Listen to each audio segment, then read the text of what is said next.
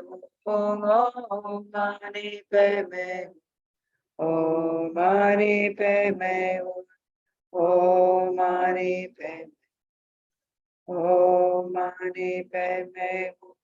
Om Mani Padme. Om Mani Padme. Om Mani Padme.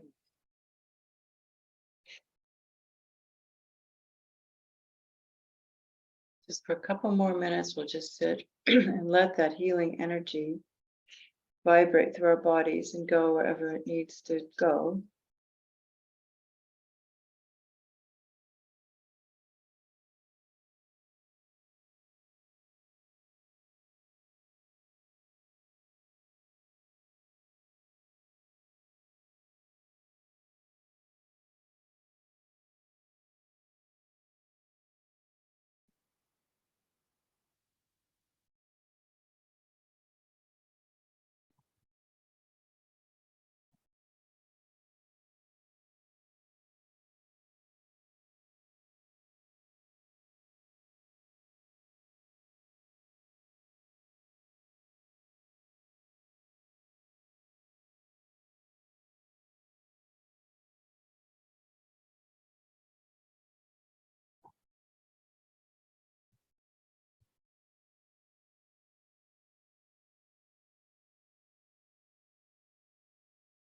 Then for just a moment,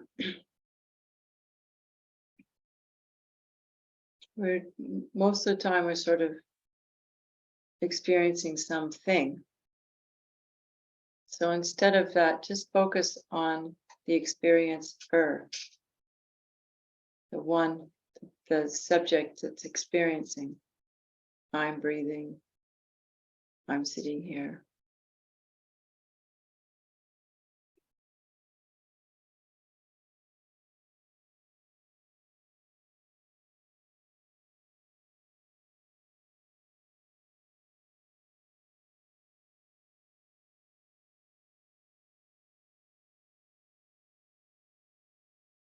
And just notice that its essence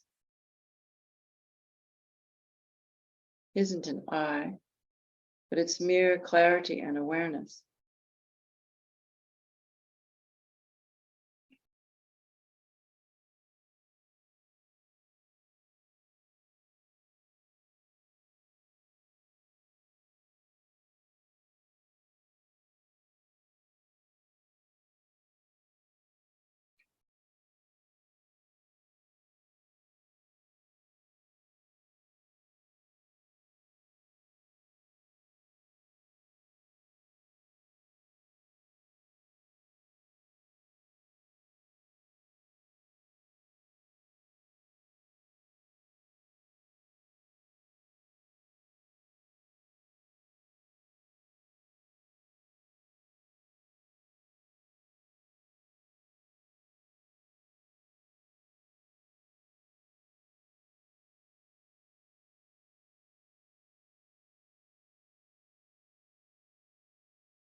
And then we can relax again for a moment. And does anyone need to go to the toilet or anything? We've been sitting here for a while. Well, then what I'd like to do is we're just going to stand up and do a few little energizing exercises. And then we'll sit down and do this again. And then just for a few minutes, just to notice if you feel different after if your mind gets a little more open when we balance the elements, because the mind and body is made up of earth, water, fire, air, and space.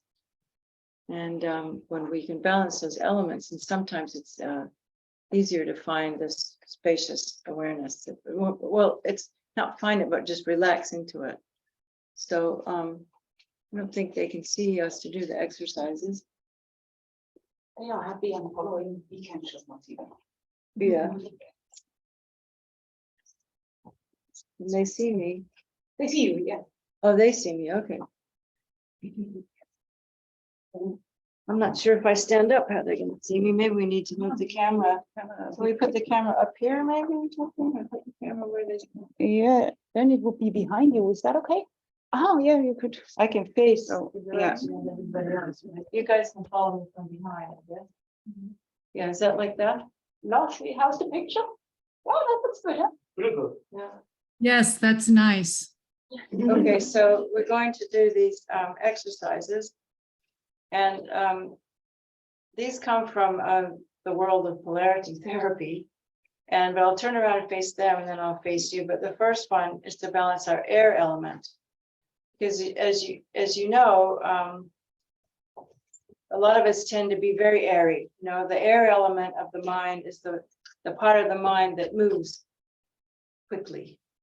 So maybe when we sit down, we'll look at the elements of mind, but let's just balance them first. So your hands are like this, and we did this at Just Land of Joy last week. So your hands are like this, and you're going to go 1, 2, 3, and on 4 you go up on your toes. You guys can see me from behind, can't you? So, but it's all little short breaths. So you go and back down again, okay?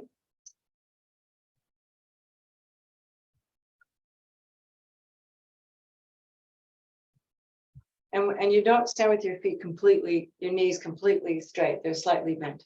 So I do this about 5 times.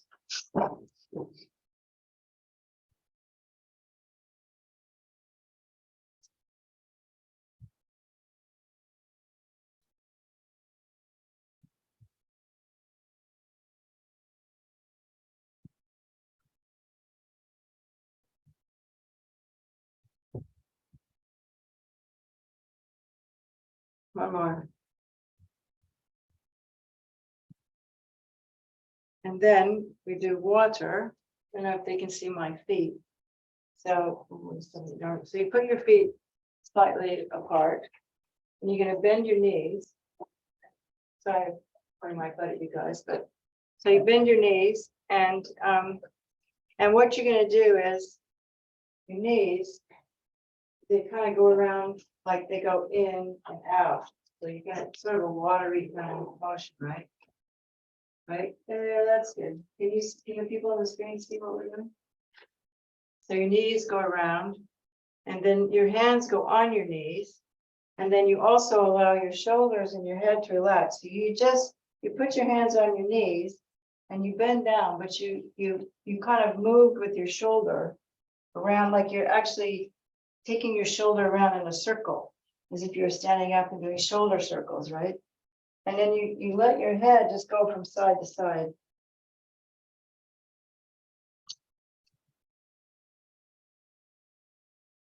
And so it's got sort of a flowing feeling like water, right? Just do this for a little while.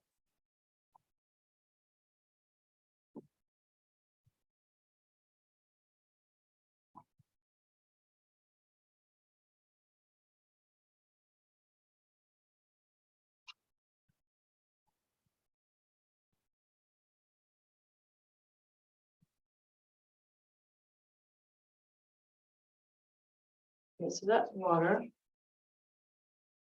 And then fire, I don't know, fire.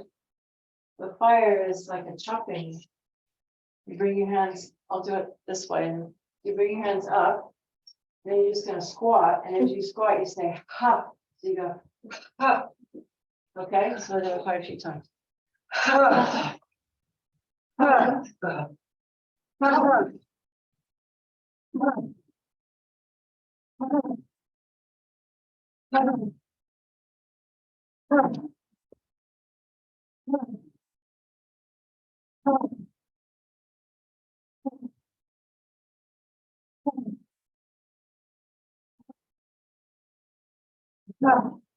Okay, that's enough. And then earth, depending on how flexible you are and how your knees are, you can either just kind of go down and squat like this and go like this and just feel all your energy going into the earth.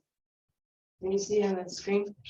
Like this, you can just do this and feel your legs being very strong and energy going into the earth. So you can do it this way, or you can do the yoga pose like this. Those of you that can, no, don't do it if you can't.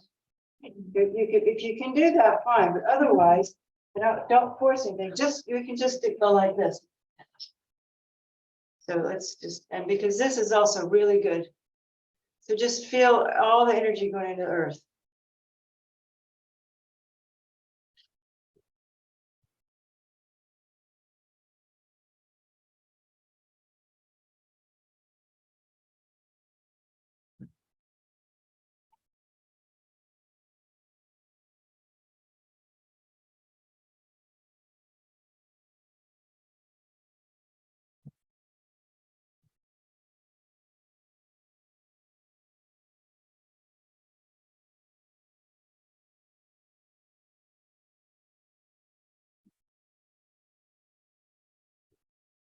Then come up and you bring your hands up the front of your body. Come up through the crown of your head, and then your hands just go out to the side. And we'll say, ah, and then we just relax into space. Ah. And just feel the 360 degrees space around you.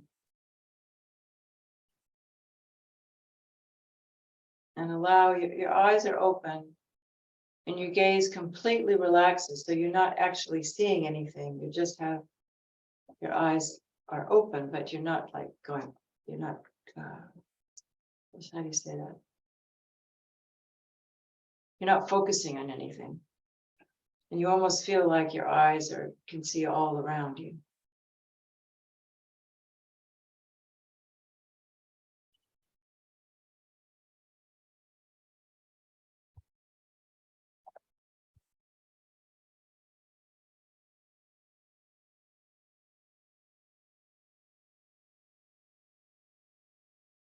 So then we just relax, and just in order to kind of help our backs, we're just going to swing a little bit.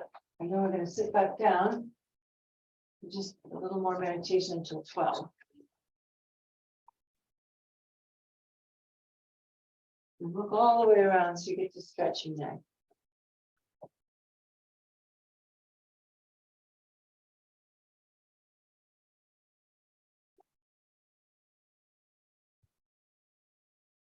And make sure your eyes are open and that you're looking all around the room.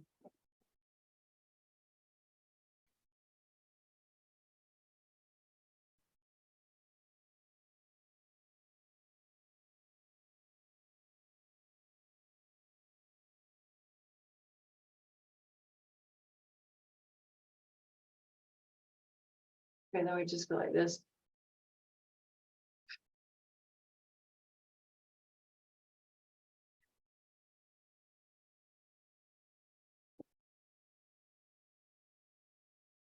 That's enough. Just a little bit of, right?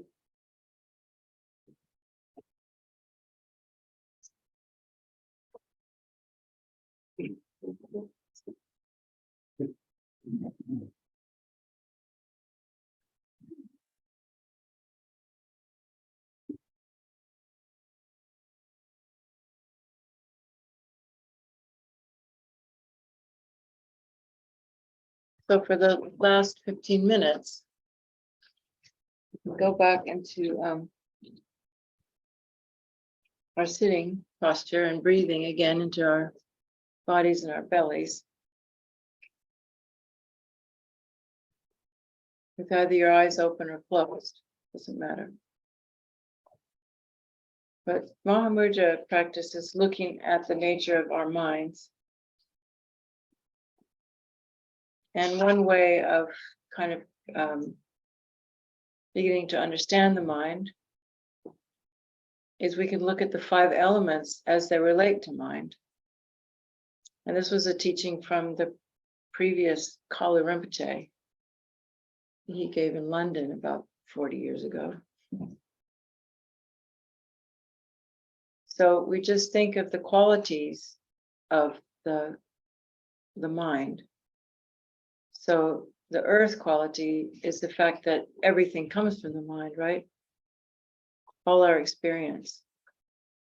So we can spend a long time actually just investigating and exploring with our analysis how it is that everything comes from mind.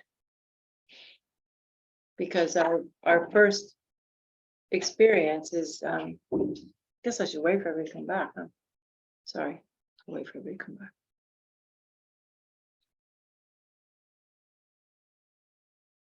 Let's just breathe. And we can be looking at the earth nature of mind.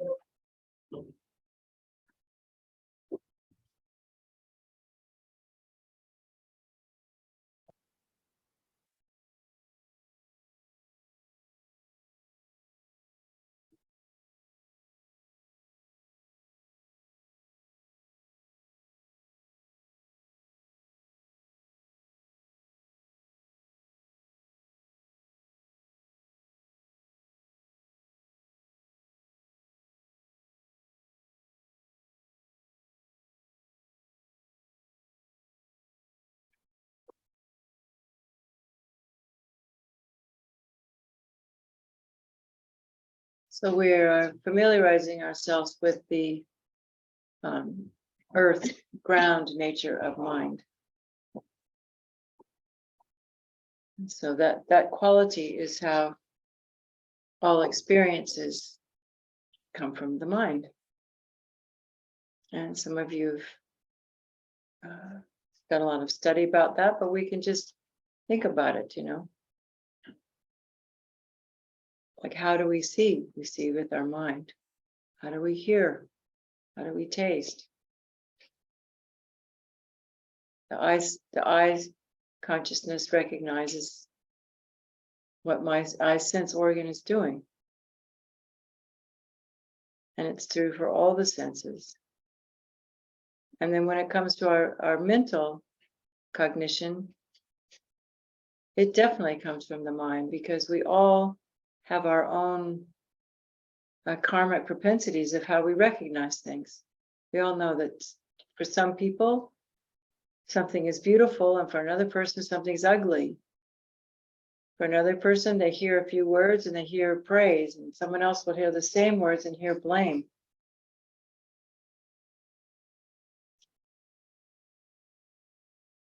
So our particular world is colored by our karma and our habitual patterns, but still it all is grounded coming from the mind.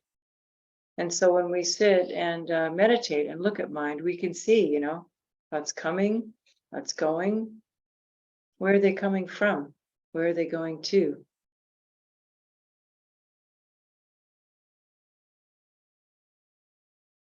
It's this basic clarity of mind. They call it clarity because it's reflexive. It reflects like a mirror. The mind itself is formless. But when through our 6 sense consciousnesses and our sense of I, we concretize and make things appear as if they existed outside of the mind.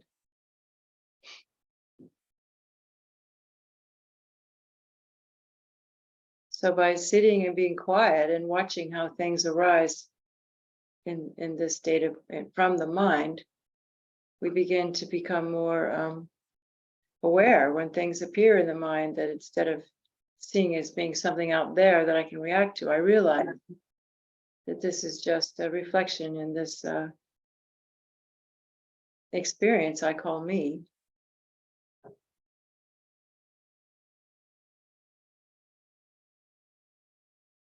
So we just pay attention to that, looking at the ground of mind.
And then the water quality, mind is also continuous. It's always flowing, never stopping. Mind even continues from life to life.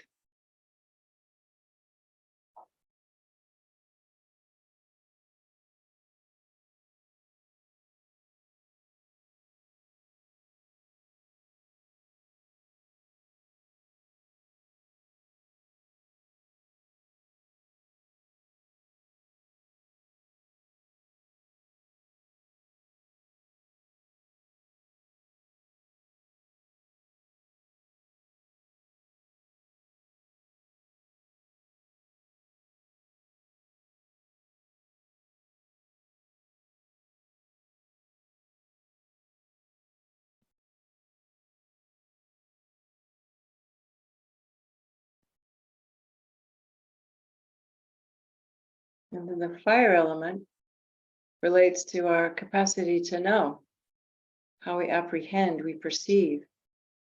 So mind also, a shape, color comes and we say, oh, this is this, or a feeling comes and we label it this or that. So that this is also quality, mind's quality is this perceiving quality of fire.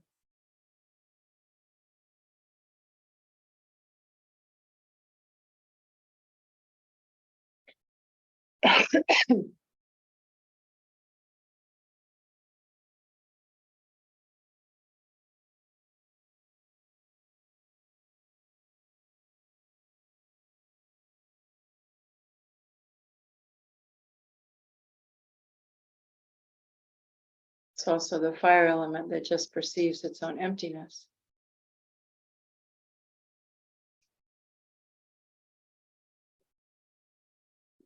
Its own lack of findability.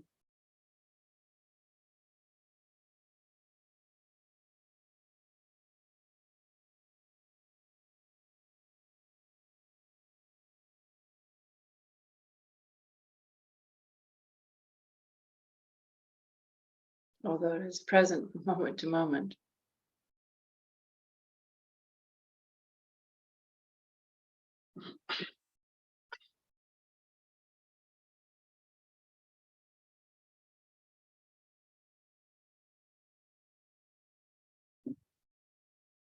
And then the air quality of mind is the fact that it moves and goes quickly. And the more airy we are, the faster our mind thinks.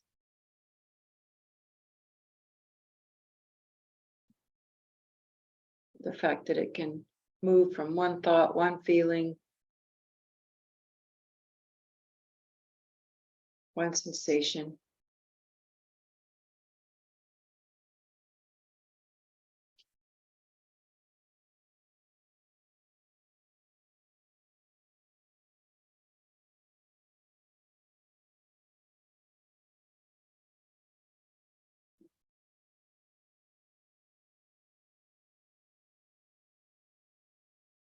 And then finally, mind is very spacious.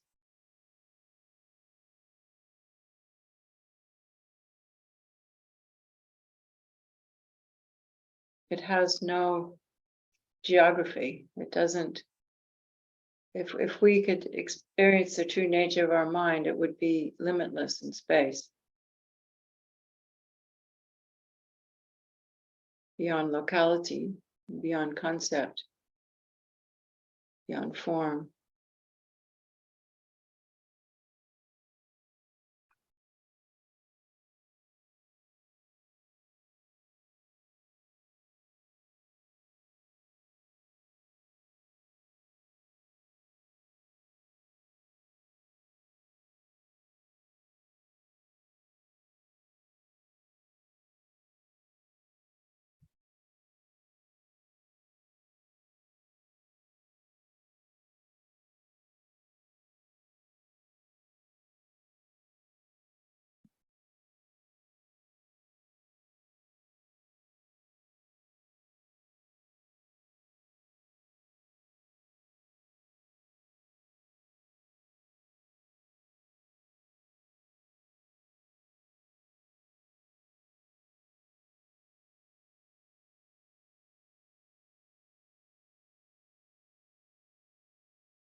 So we can use our breathing to help us begin to relate to this nature of mind. Because the idea is if we can familiarize ourselves more and more with this this bigger nature of mind, this ground, this space that has continuity and is clear and recognizes, then we begin to become less fascinated with me. So there's another way to become less fascinated with me, which is to think of others, of course. And when we think of others, which is the other half, we have wisdom and compassion. It opens our hearts. We spend time opening our hearts to others, which is why Chinrezig practice is important, because it also lessens our sense of self-importance. However, but we're still operating from a sense of I'm doing something for someone. So the job of this kind of meditation is to help us to become familiar with this more spacious idea, because it is conceptual in the beginning. Even our concept of mind might be open awareness and spacious, but still it's on a conceptual level. But it does begin to break up this idea of me being inherently existence, which is, as we've all studied, is the cause of samsara. And it's really helpful in beginning to cultivate this meditation to begin with a compassion meditation, a loving kindness meditation, to set the inner landscape, the inner environment of a soft, loving, aware place, so that it's not just a cold, I'm looking at my mind coldly, like it's this sort of intellectual experience. But it works much better if we can begin with something like Chinrezig practice, some kind of loving kindness, to create this sort of sense of warmth inside of ourselves, so that because the nature of mind is also, it's not just this cold space, it is also in the nature of love. And so it's helpful if we're trying to cultivate this sense of our ground, of where the space or the ground where all of our thoughts and feelings and emotions come from, then it's helpful. That's why we have compassion and wisdom, is that the wisdom is the spacious awareness place, but to also have it infused with a sense of love. Not only does it help us sit with our meditation because we feel warm and comforted, but it also creates a sense of who we are as we go through the world as less self-identified, less me-oriented, and in kind of a realm, a space of compassionate love. And so then we have a lot more flexibility in our interactions with people and in the world, because we're not coming from protecting a me. Our sense of me is also open, but it's also when we ourselves feel loved and cared for, that we're not so hurt by other people. And also we have a lot more resilience. One of our questions in Jamyang a few weeks ago was, I'm so overwhelmed by the tragedy of the world. What am I supposed to do with it? And although this meditation might be boring and difficult, but if we can create this inner space where my sense of self isn't so overwhelming, and that opens up, and what it opens up to is into a loving, spacious place, then we have a lot more innate resources to deal with the situations that are around us. Does that make sense? So that's why it's helpful to persevere in this kind of a practice. I know you might have a lot of other practices, but I know it's helpful just to do this for 15 minutes at the beginning. And just because the more we open up to this, it's the ground that all the other practices operate within. And so it's like the beginning, but it's also the end. And in the beginning, it's whatever it is. We just sit with whatever we have and watch it and let it be there. And over time, it becomes, there's more and more space between our thoughts, and everything becomes a little more open and inviting, to the point where our refuge then becomes what's inside of us, not something out there. And and I think that's the most kind of important gift we can give to ourselves and to the world, is this sense of I'm safe, inside, I have refuge here.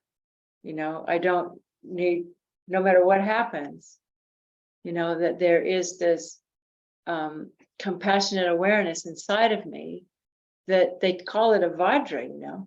It's the reason they use the Vajra, because the Vajra is like a meteor metal, and it's like the hardest metal on the planet. Nothing can be done to it, because that mind, once we familiar ourselves and attain that mind, it can't be moved by anything.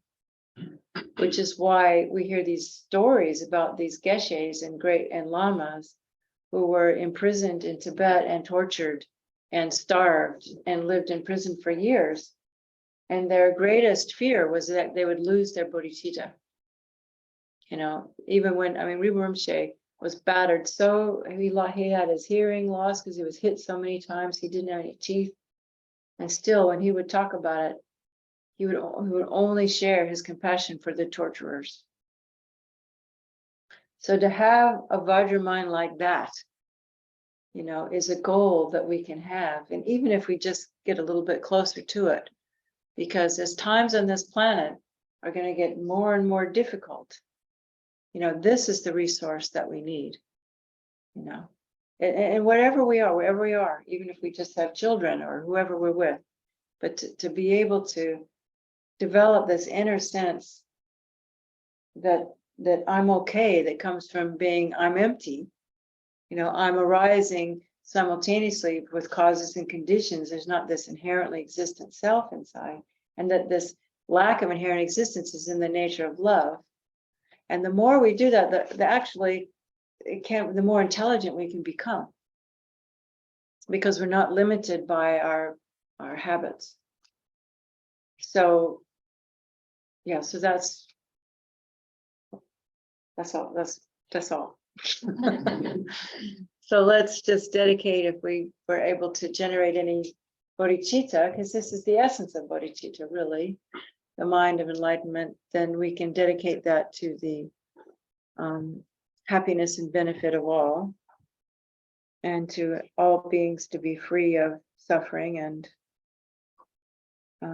all the kinds of suffering that exist on this planet today in all the realms, and for the long lives of our gurus. And that we can ourselves develop this experience of non-duality that's in the nature of love, as our gift to ourselves and to the world. So thank you. And do we really just have an hour for lunch? That's all? Do we need more? Well, do we need more? Do you want an hour and a half for lunch? Maybe. I think an hour and a half maybe is good, because then people go for a walk. And Yeah, good idea. yeah, so it's 12 o'clock. So why don't we meet? We've gone over a little bit. Let's just meet back at 1:30. Whatever, I don't know what time frame you're in, but in about an hour and a half. People out there. I was looking over there, but you're there. And if you have any questions or anything, we'll do a little discussion after, and whatever else happens. Okay, so thank you all, and are we all going to share lunch upstairs? Are people leaving, or do whatever you want? So if someone brought their food, we can eat it Yeah. upstairs, and if not, we can either go there. It's a strudel house where they have strudels, Okay. or a Taiwanese restaurant, Okay. or a pizzeria. Okay. Yeah. All right. Well, I didn't bring any lunch, so we can stop recording. We have to talk. And for the people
We just need it unmuted.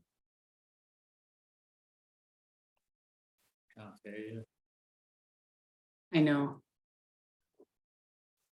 I won't tell them about our lunch. Ah, there we go. Make them jealous. Did you find Kawana?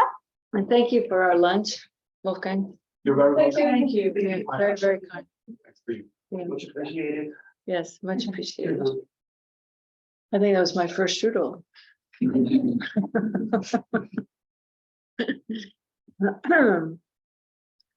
Okay, so let's just remember why we're here.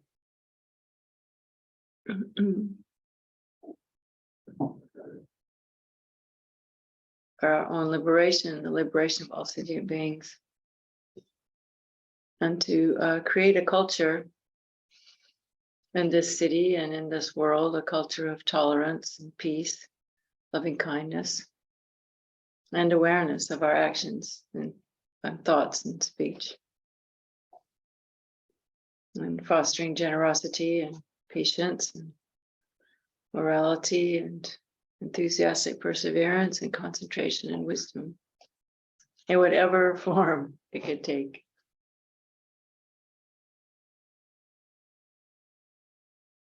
So let's just take a moment to generate a little sense of gratitude. That's always helpful to overcome if we're a little bit depressed or down or feeling unjustly done by someone. Just be grateful to all of our friends and family and teachers and all the incredible benefits we have being born with these fortunate rebirths. So we can even be grateful to our past lives that created the cause for this life to be so full of endowments and riches.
So I thought we could just start the afternoon by reading the three principal aspects of the path, which is in, hopefully you all have it. Page 76.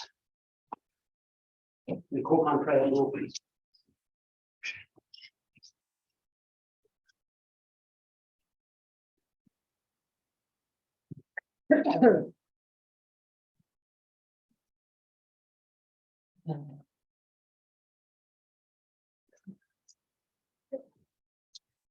I bow down to my perfect gurus. The essential meaning of the victorious one's teachings, the path praised by all the holy victors and their children, the gateway of the fortunate ones desiring liberation. This I shall try to explain as much as I can. Those who are not attached to the pleasures of circling samsara, who strive to make freedom and endowments meaningful, who entrust themselves to the path pleasing the victorious ones. You fortunate ones, listen with the calm mind. Without the complete intention definitely to be free from suffering, there is no way to pacify attachment, seeking pleasurable effects in the ocean of suffering. Also, by craving for psychic existence, embodied beings are continuously bound. Therefore, at the very beginning, seek renunciation. Freedom and endowments are difficult to find, and life has no time to spare. By gaining familiarity with this, attractions to the appearances of this life is reversed. by thinking over and over again that actions and their effects are unbetrayed, and repeatedly contemplating the miseries of psychic existence, attraction to the appearance of future lives is reversed. When, by having trained in that way, there is no arising, even for a second, of attraction to the perfections of psychic existence, and all day and night, intention of seeking liberation arises, then the thought of renunciation has been generated. Even if renunciation has been developed, if it is not possessed by the mind of enlightenment, it does not become the cause of the perfect bliss of unsurpassed enlightenment.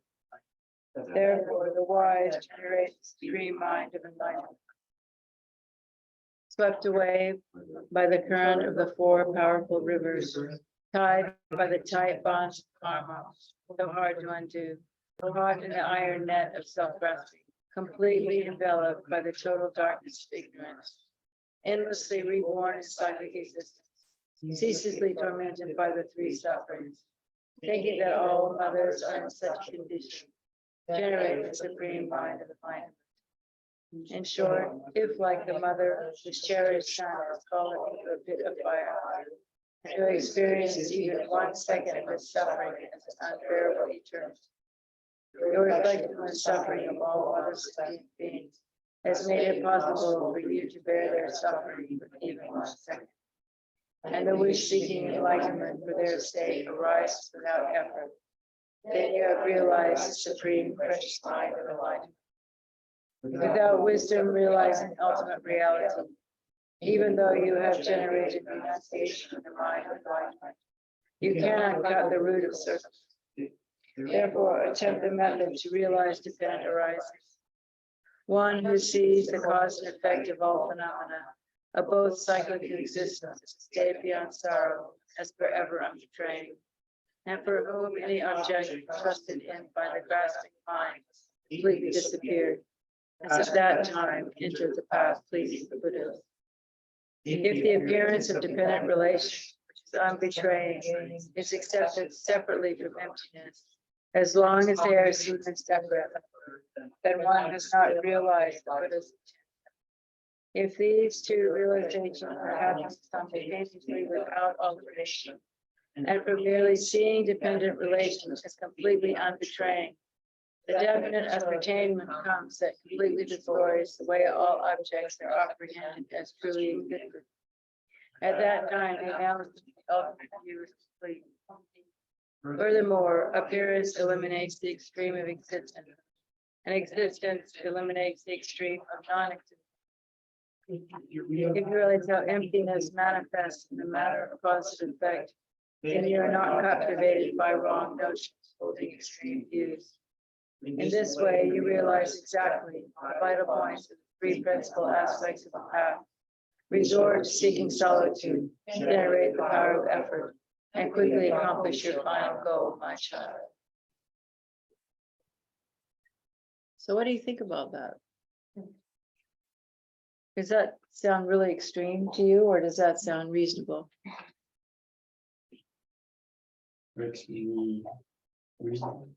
Yeah.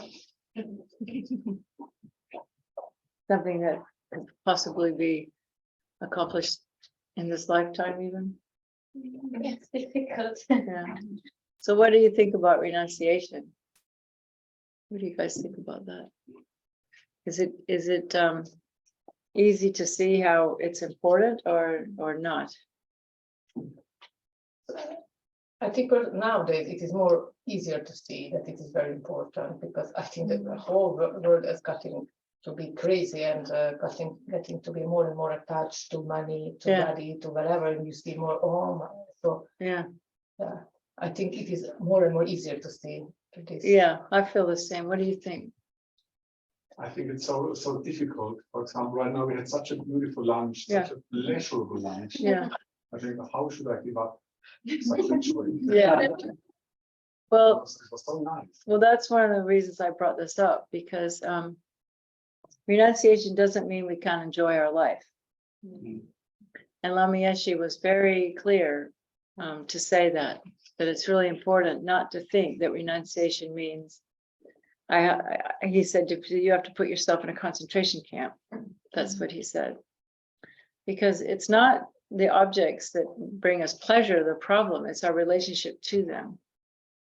So if we can enjoy a really nice, relaxing lunch, and then don't care if it doesn't happen again, then that's okay. It's just if every day I wake up and it's like, I have to go have that lunch again, then that's going to be a problem for you.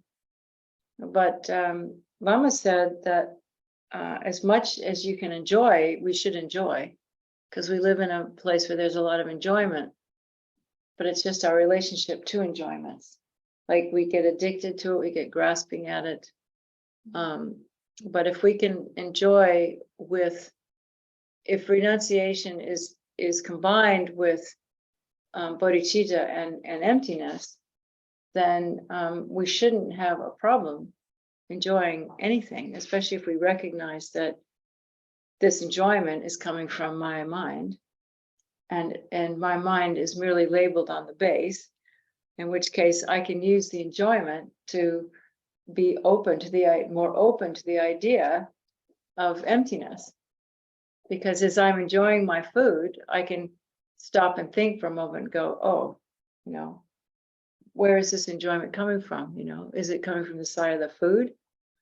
Well, it's a dependent arising. Of course, it has something to do with some nice food, but I'm the one that's labeling it nice. I mean, a dog might think that was terrible, or, So I think as long as we try to incorporate our understanding of Dharma with our pleasures, then we can use good conditions. Like Lama used to say, or he did say, he said the best place to do a retreat would be in a 5-star hotel, because then you'd have everything you needed, including a swimming pool and a sauna, and and so I think that's why he thought that we were great candidates for practicing Tantra, because in Tantra the idea is, it was the king. You don't have to give up your pleasures, but it's just your relationship to them and how attached we are to them.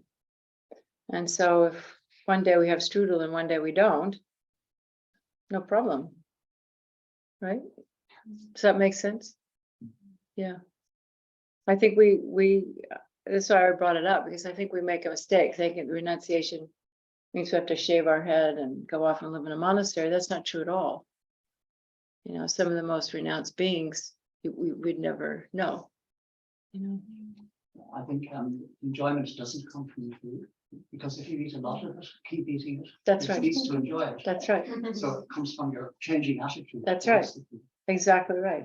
That's what in the teachings we talk about. In suffering, we talk about the 3 types of suffering. There's the suffering of suffering, which is when you fall down and break your arm and it hurts. And then there's the suffering of change, which is the pleasure of eating, or the pleasure of listening to music, or the pleasure of having sex, or the pleasure of holding your child.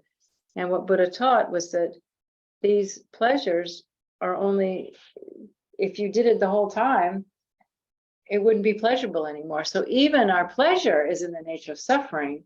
It's just our delusion to think that it's actually pleasurable, because what we're experiencing is changing from, for example, if you're cold, you come in a warm room. You get too warm, then you go back to the cold. And so as soon as you come into the warm room and it feels good, you're actually beginning the suffering of experiencing a warm room. And as soon as you start eating your strudel, you're experiencing the suffering of being strudel, because if you had to eat 2 of them, it wouldn't be very fun anymore.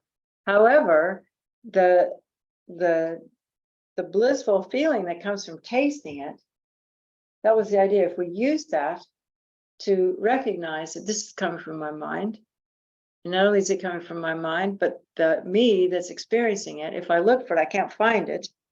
And it's just a mind that's experiencing pleasure. And on this is placed the label, I am experiencing pleasure. And as you've heard all Zopa say so many times, other than this merely labeled I, there's no other I existing. And that doesn't mean that I doesn't exist. It just means the one that we hold on to. But the moment to moment practical existing self is there. It's just the fact that we believe that because it exists moment by moment, that it's inherently existent. So then, when I don't get the things I want, then I get really upset, But that's the opportunity to, when you don't get what you want or get too much of what you want, that's the perfect opportunity to sit down and look, where is this coming from? You know, because when it's really strong is when you have a chance to really look at it. Because most of the time, if you try to lift your eye, you don't find any, you know, it just like goes away. And, you know, it's like you look at well, it's like this, you know, we have a subjective experience. I'm looking at you. But if I turn around to try to look at the eye that's looking at you, then suddenly that becomes the object. And then there's another eye looking at that eye. And so you see what I'm saying? So then if you look at that eye, there's another light looking at that eye.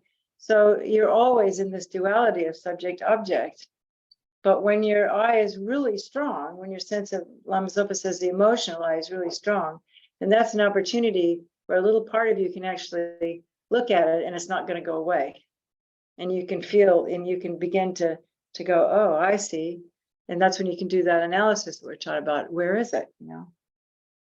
And that's really helpful, especially if you're angry.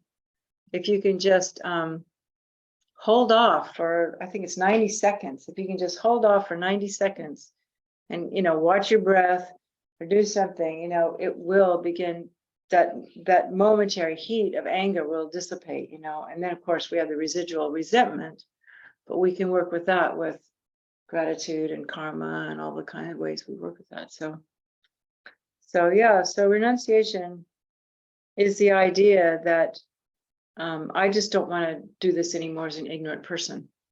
And I can, or ignorant, whatever. I don't know, you know, because I don't know what's going to happen at the time of death. I don't know where I'm going to be in my next life.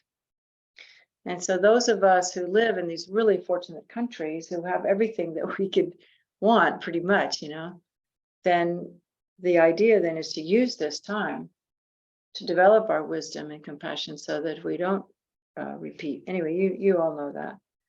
So yeah, so these things are what we develop over time, and they help each other. When the more compassion you develop, the more you want to get out of samsara so you can help people, and then the more you can begin to look at the dependent arising, you know. And every time you, like, I pick up a cup, you know, I have an opportunity to realize that this cup is merely labeled by my mind, and that's the subtle dependent arising. So if we can develop some kind of awareness, we can use all of our everyday experiences to be creating the cause for enlightenment.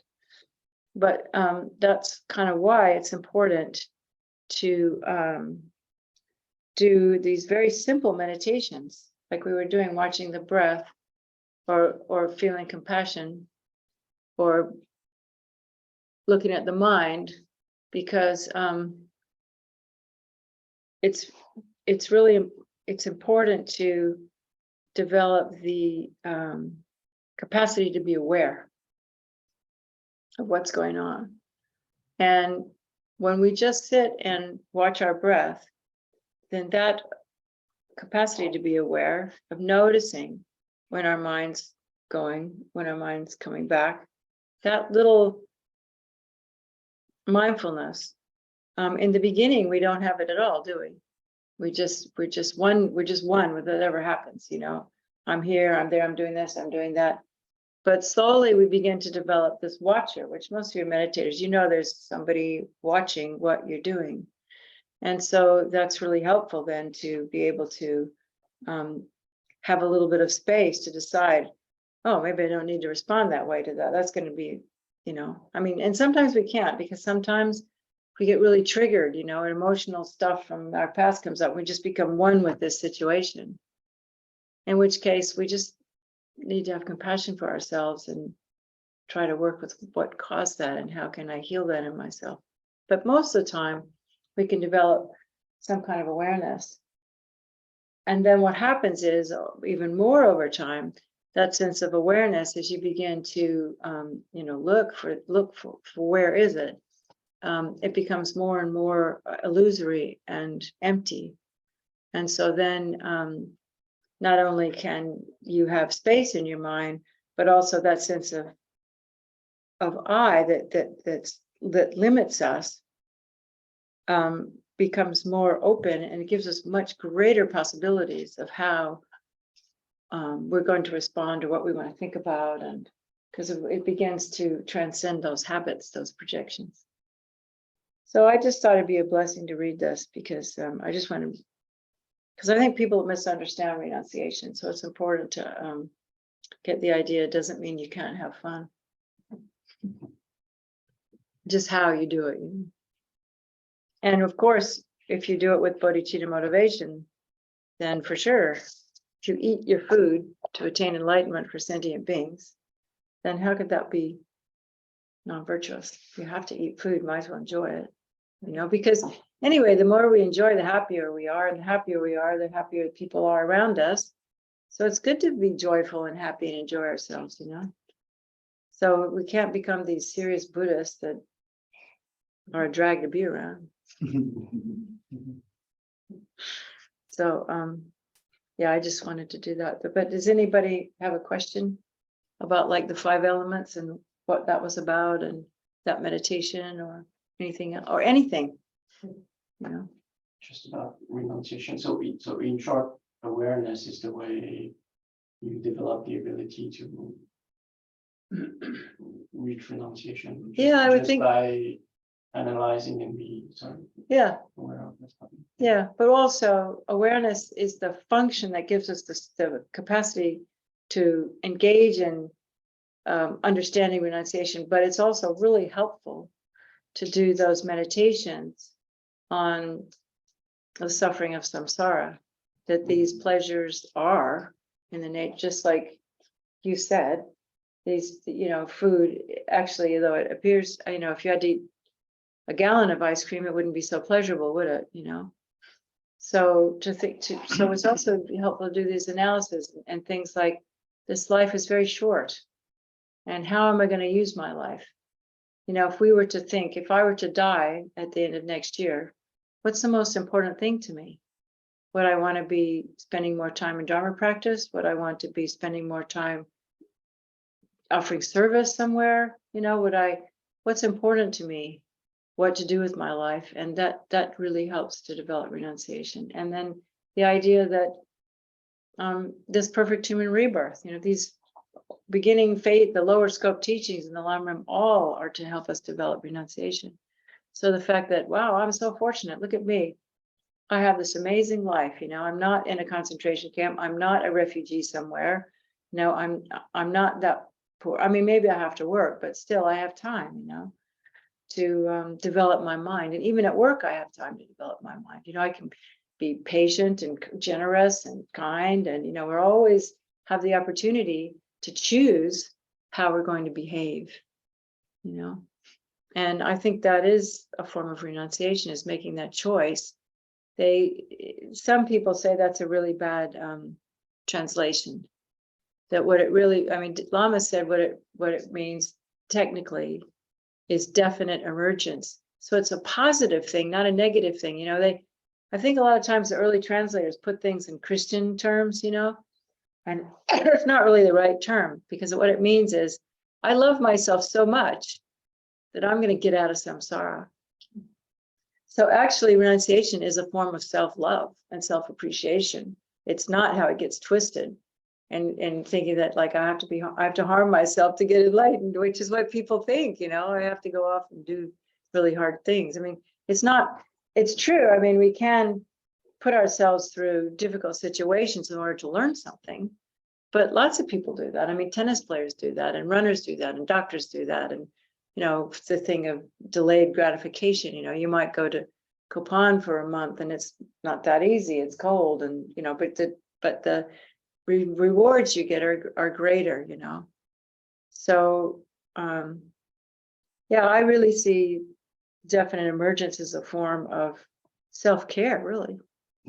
We become Buddhists because, first off, we care about ourselves, because if we think we're actually doing it just for others, that's kind of a lie.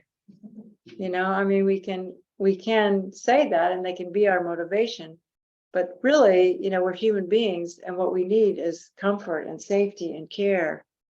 And if we can learn to give that to ourselves, then it's what I was talking about earlier today, when we can become inner being, which is what a Buddhist actually means. Buddhism is a term that the English gave it, but from the side of Tibetans and Buddha, what a follower of Buddha is an inner being, which means that our inner life is more important than the outer life.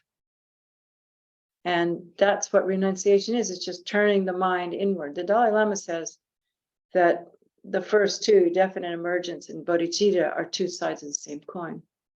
One is loving yourself, and the other one is loving others. And it's through the relationship between loving ourselves and loving others that we can then develop the wisdom that takes us to enlightenment, right? So, and it's something that we learn over years and years.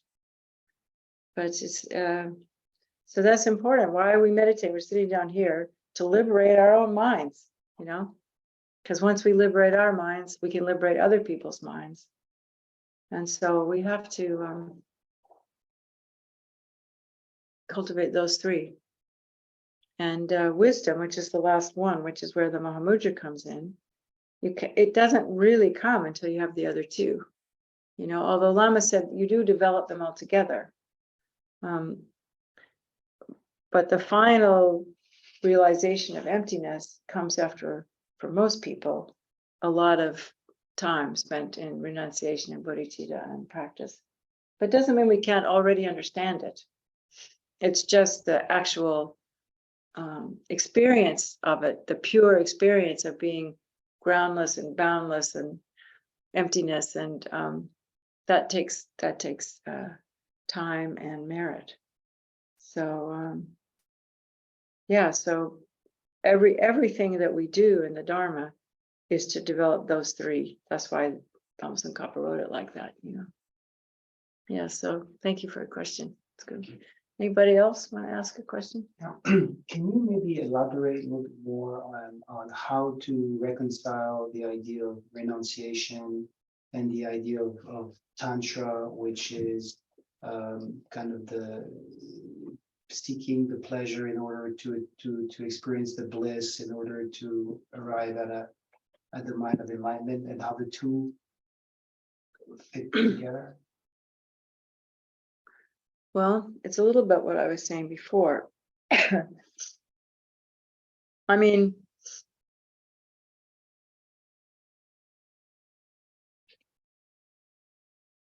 if we're practicing Tantra, to really practice Tantra, it's done with the awareness of emptiness. So what we do now is we kind of pretend. And tantric practice, it's not about sex, it's about visualizing yourself as a deity. And visualizing yourself as the deity and visualizing your speech as mantra and having a mind of emptiness is what Tantra is about. And so it only arises out of at least a conceptual understanding of emptiness.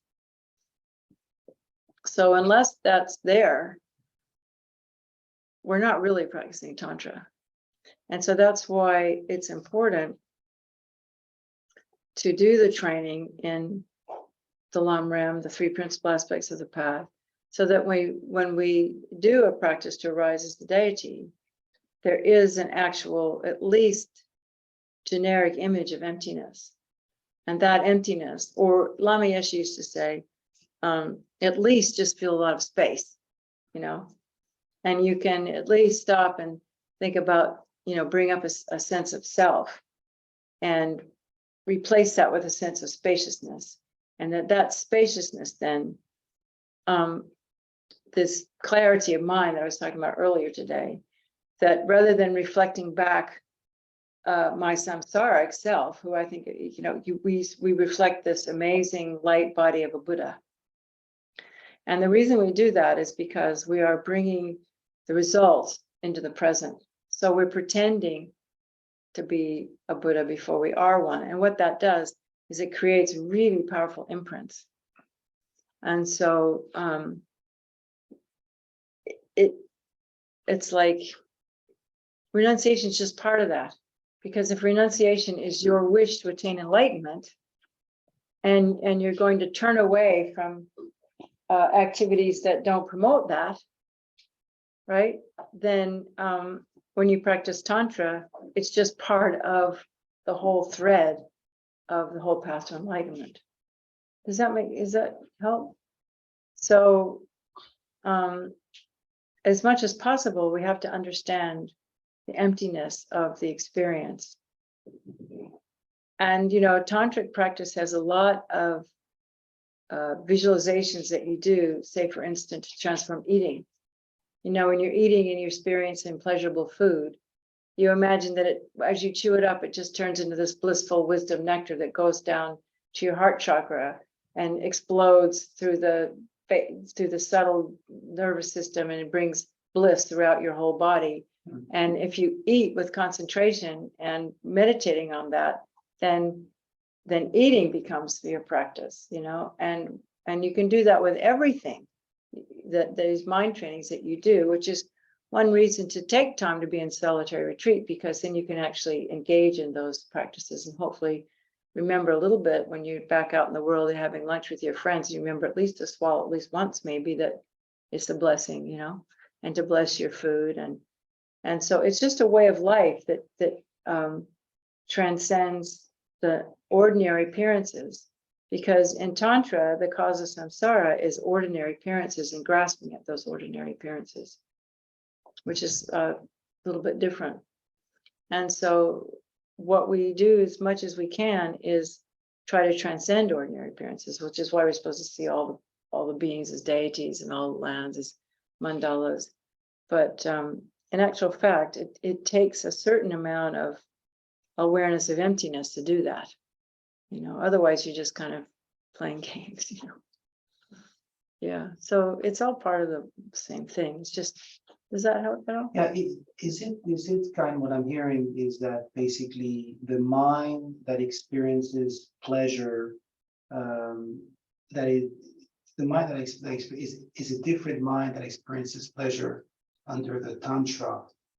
One experiences pleasure with attachment, and therefore the pleasure is something that is quote unquote negative. Yeah. Whereas if the mind has realized emptiness, the mind can experience pleasure and use it as a kind of the fuel to continue Meditating on motivated. emptiness. Yeah. That's kind of Yeah. the idea, right? The idea. And if you are a young practitioner of Tantra and you haven't realized emptiness, at least you have the intention. You're aware that that's what's going on. And I wouldn't really say that attachment is negative.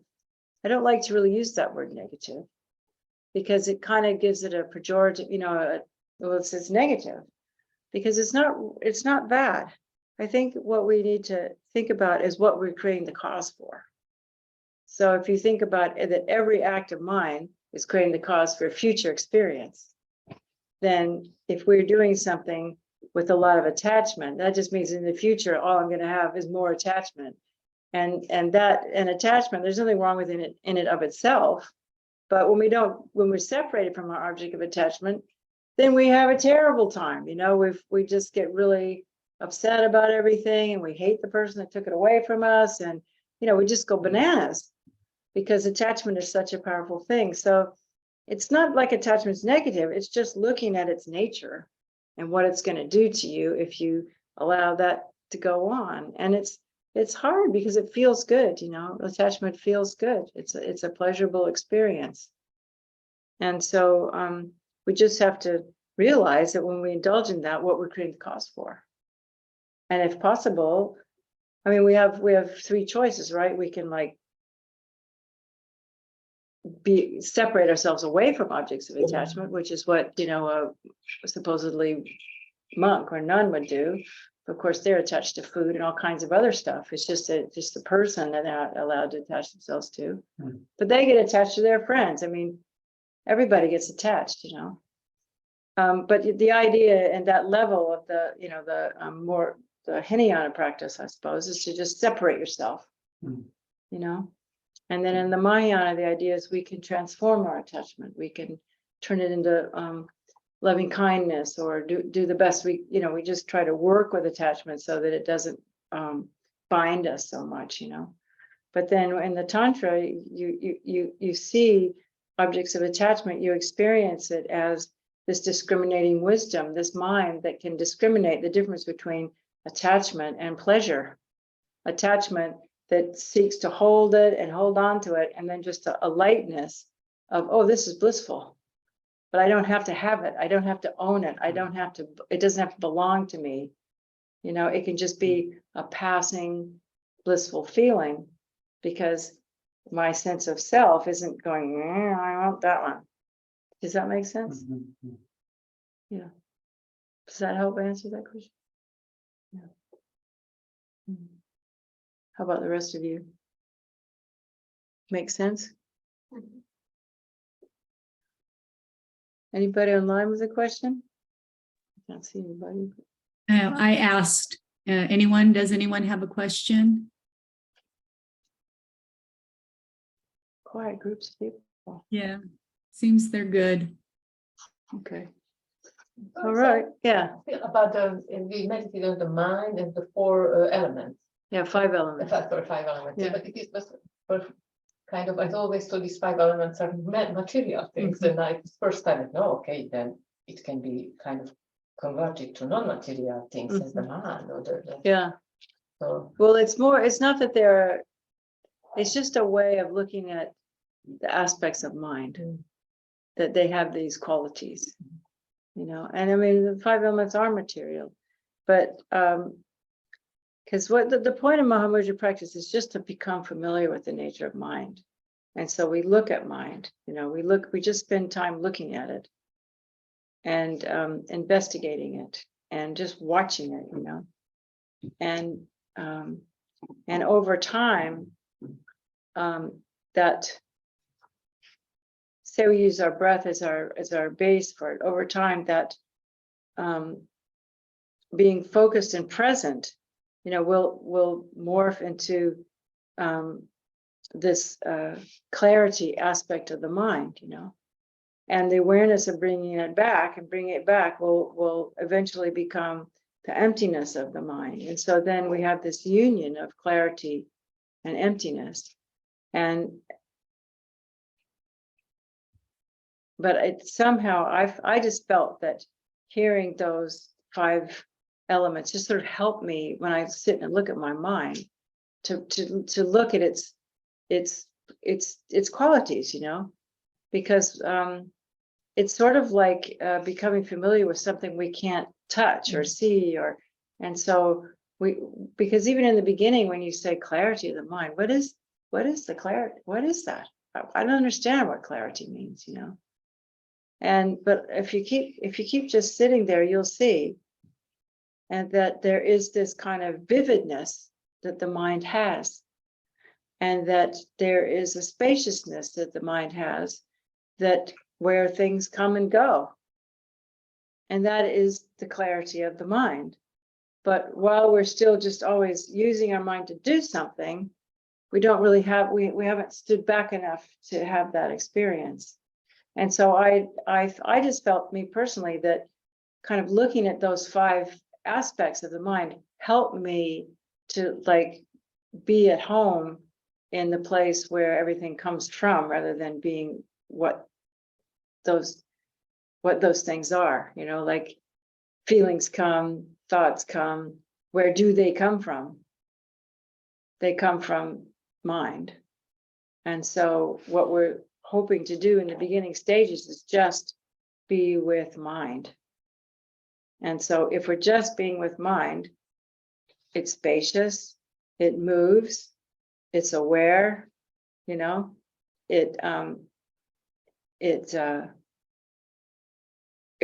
the ground that everything comes from.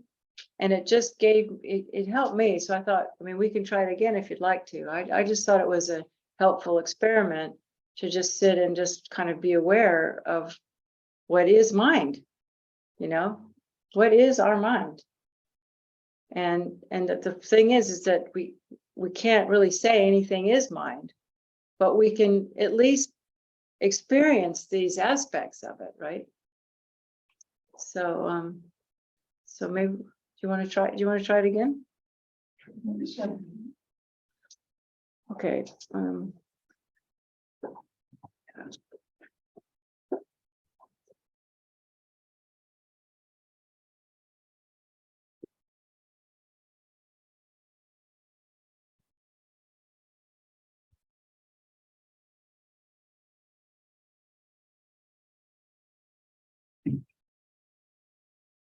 So maybe we'll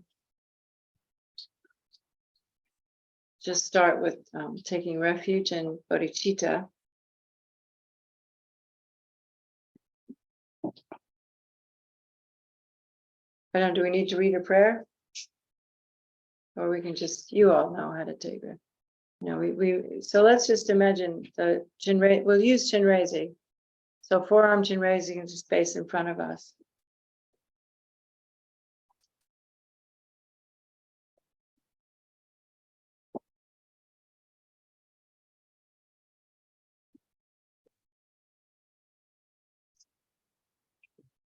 And we recognize that Chinrezi is oneness with our gurus, and that Chinrezi has realized the true nature of reality, of mind and phenomena and self.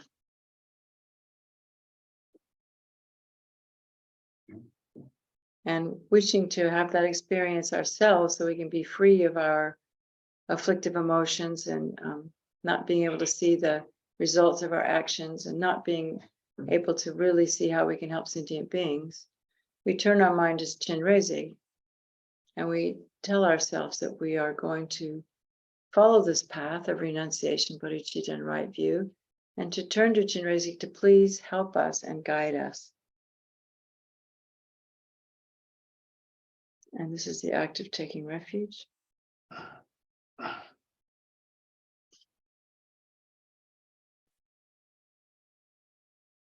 So we can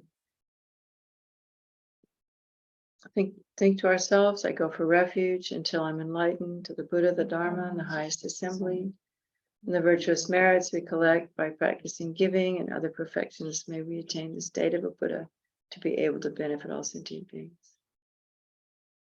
And then we can imagine from Chinrezi that these white nectars and rays are pouring into us as we meditate on the feeling and meaning of taking refuge. I really do want to understand how to get out of samsara and to help others to realize the true nature of my mind. And to generate a real feeling of longing, like I really need to learn this, I really want to get there. Please help me.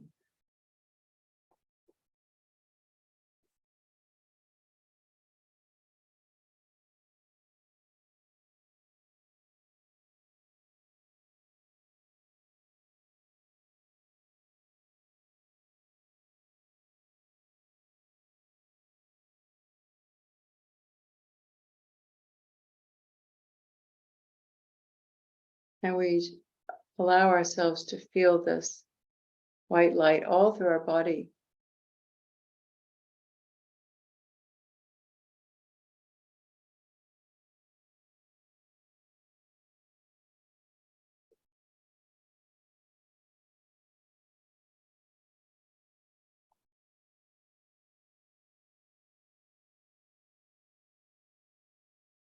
And we come under the protection and care of Chinrezi.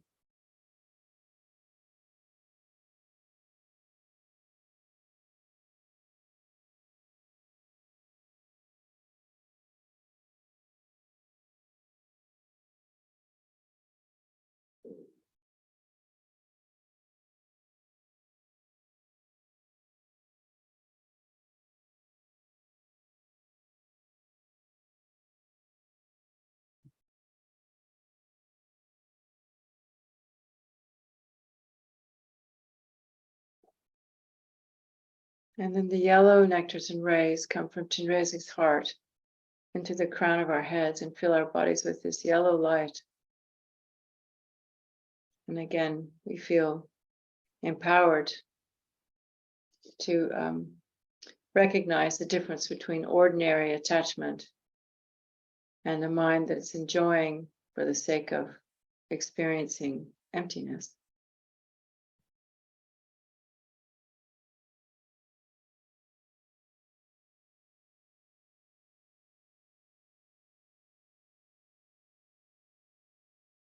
And this blessing that comes in that allows us to feel that this thing that we call emptiness is not really a thought. It starts out as a thought, but it's an experience that we just feel as this expansive awareness.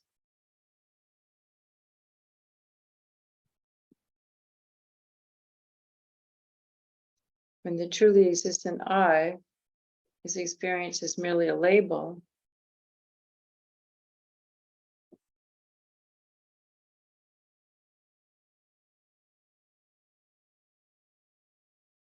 then what's left?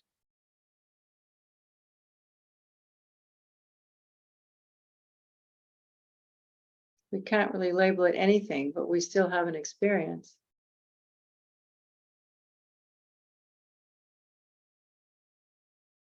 We might call it open awareness, or we might call it spaciousness, or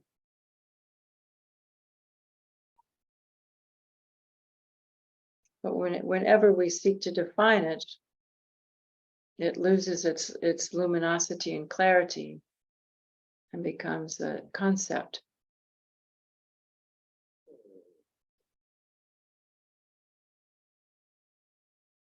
So we experience this yellow light penetrating through our body.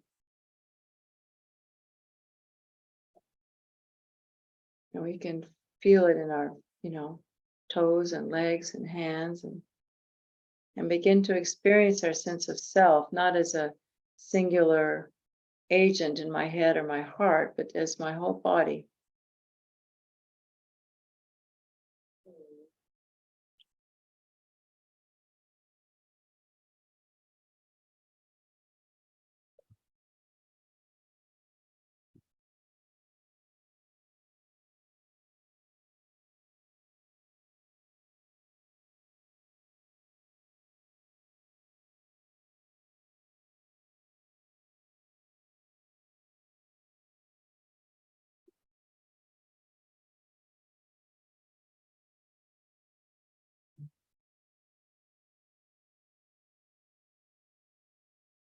And if you're uncomfortable sitting, I don't mind if you lie down, It's okay. Sometimes it's much easier to do this lying down.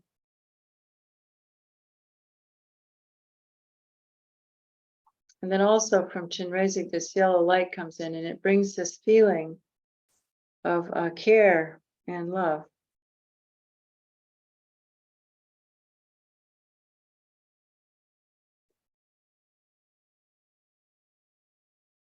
So we might need to remember somebody that we love to feel that feeling. And allow that also to penetrate through my body.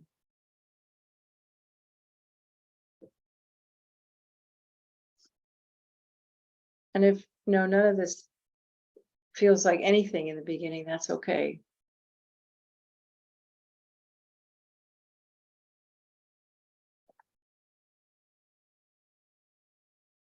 Because it will grow.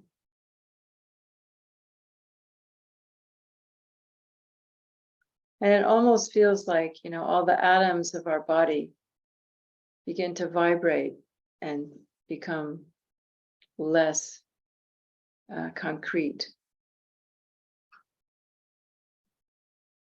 And that this sense of flesh and bone sort of lightens up and becomes more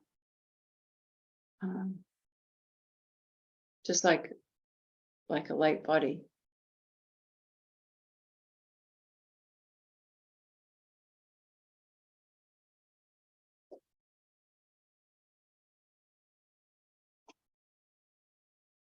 And we make a strong prayer to Chinrezig to please bless my mind so that I can recognize my mind's true nature.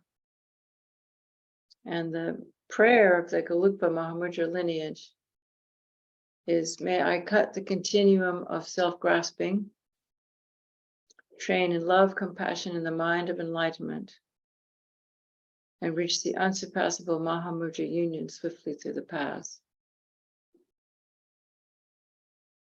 So that's the union of clarity and emptiness, or bliss and emptiness.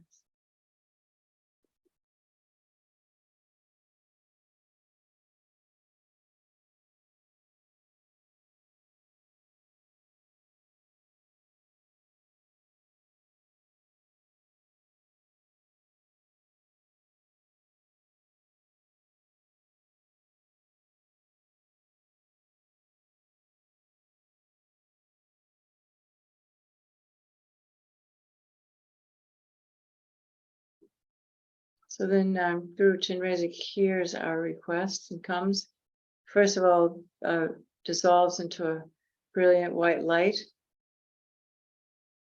about the size of a mustard seed, and comes to the crown of each of our heads.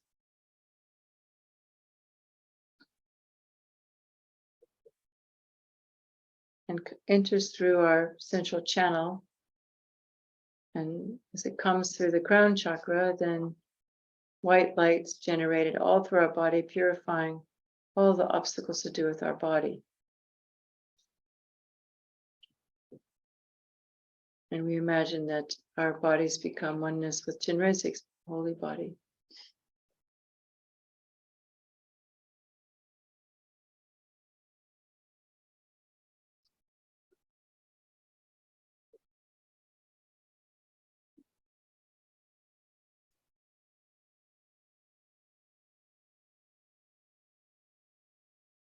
And then comes down through our throat, and we experience red light all through our body, purifying all of our subtle winds and our speech.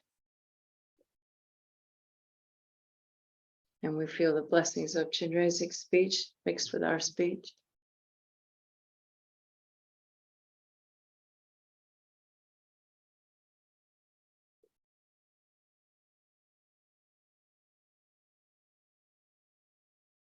And then comes and lands in our heart. And we feel union, oneness. My mind is inseparable with the Guru's holy mind. And then we just, as best we can, just let go and rest. And let it all just be as it is.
So, and we start the practice of just looking at the mind. And it's helpful that if a part of our awareness is with the body and the breathing, it's not the focal point, but keeping it there, noticing the breath in, the breath out, it helps us to stabilize our thought processes.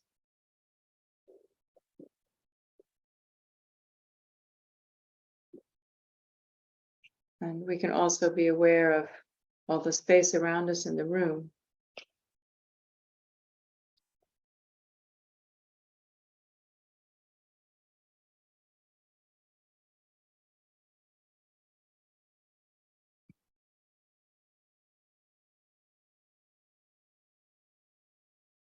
And then another part of our inner landscape here is this gentleness, this non-judgmental acceptance of myself.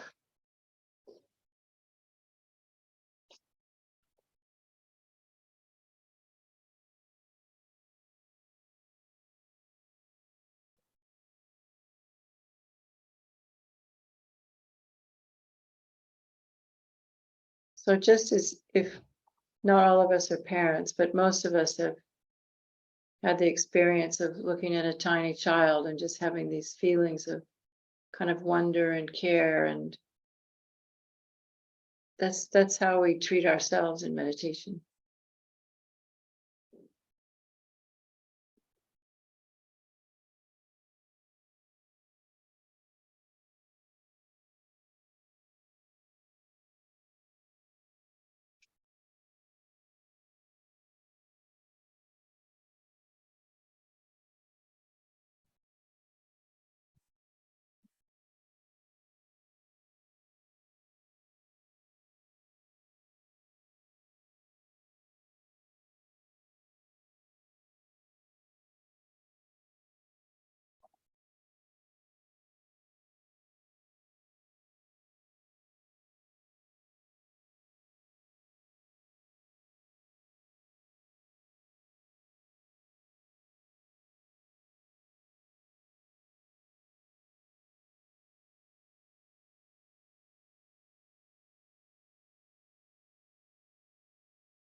So this breathing in and breathing out and being gentle with ourselves is taking place within a field of awareness.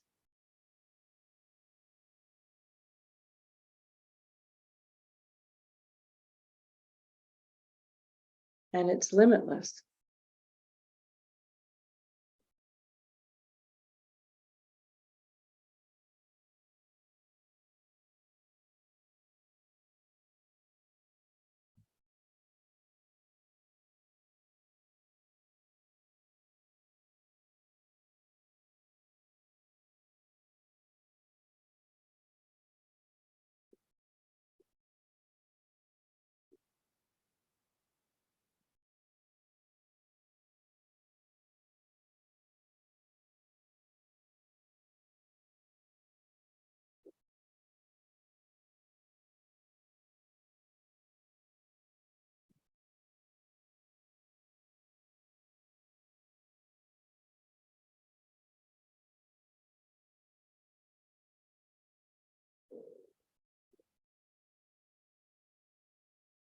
And if you feel your mind beginning to get a little bit dull, then focus more on your breathing, on this spaciousness of the mind.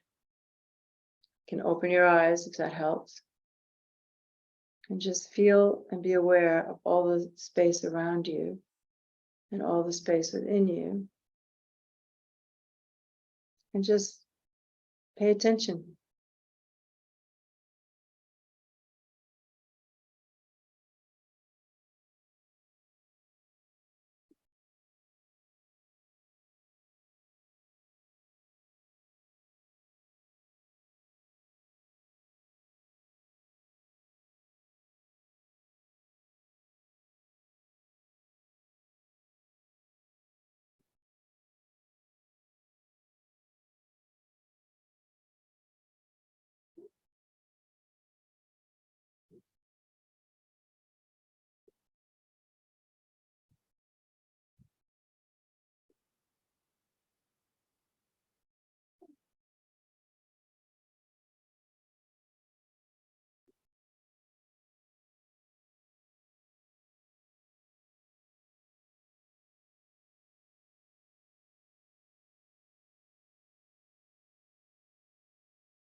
So then the kind of qualities of mind related with the 5 elements is there's the concept that there is a ground, a place where thoughts come from, go back to, that it's very spacious without boundaries.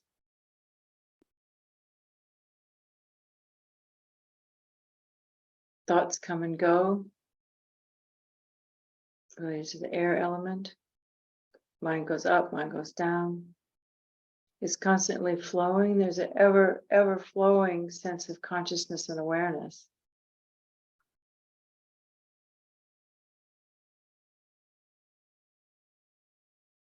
And it is aware.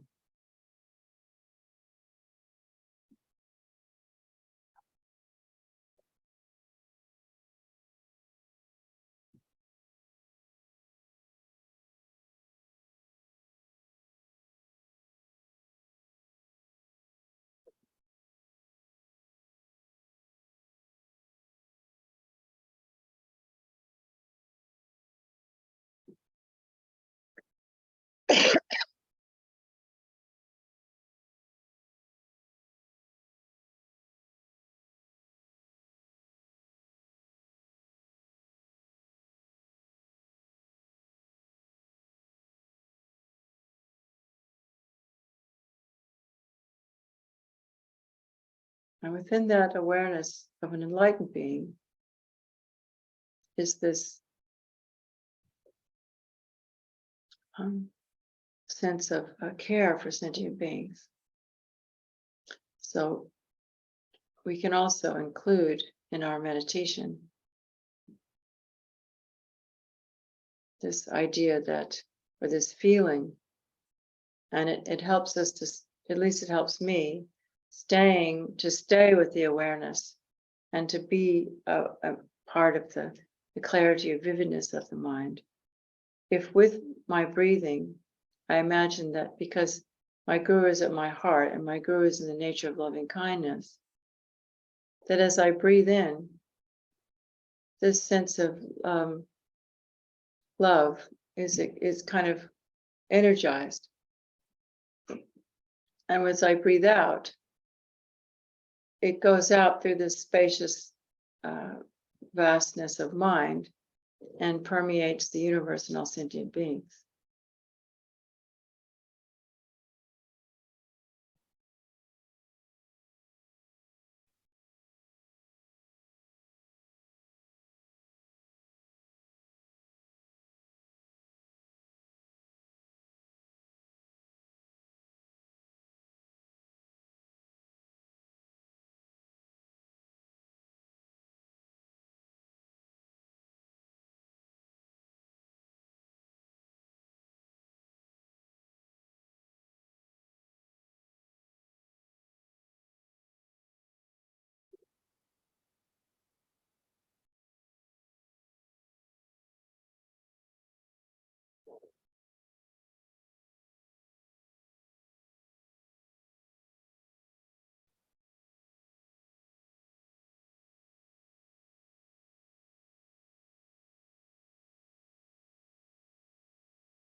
So thoughts and feelings are not separate from the mind. They're more like just congealed mind energy, like clouds in the sky.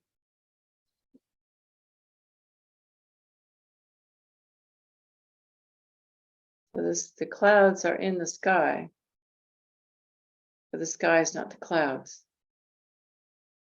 So thoughts and feelings and emotions arise in the mind, but they are not the mind itself.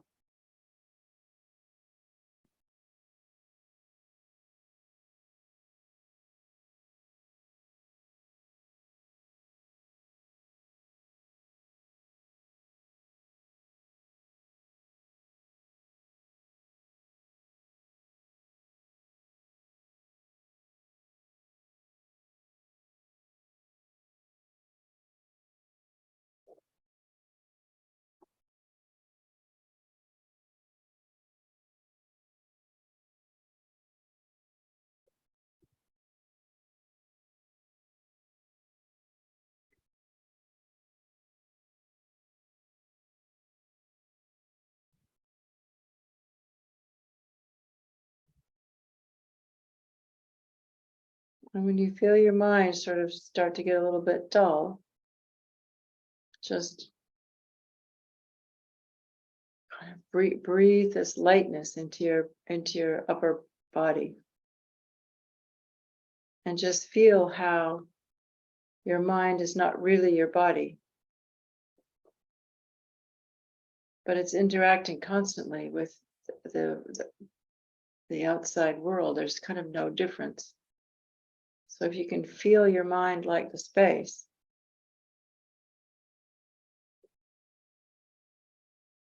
then there's less of a tendency to go into that dull, sleepy state.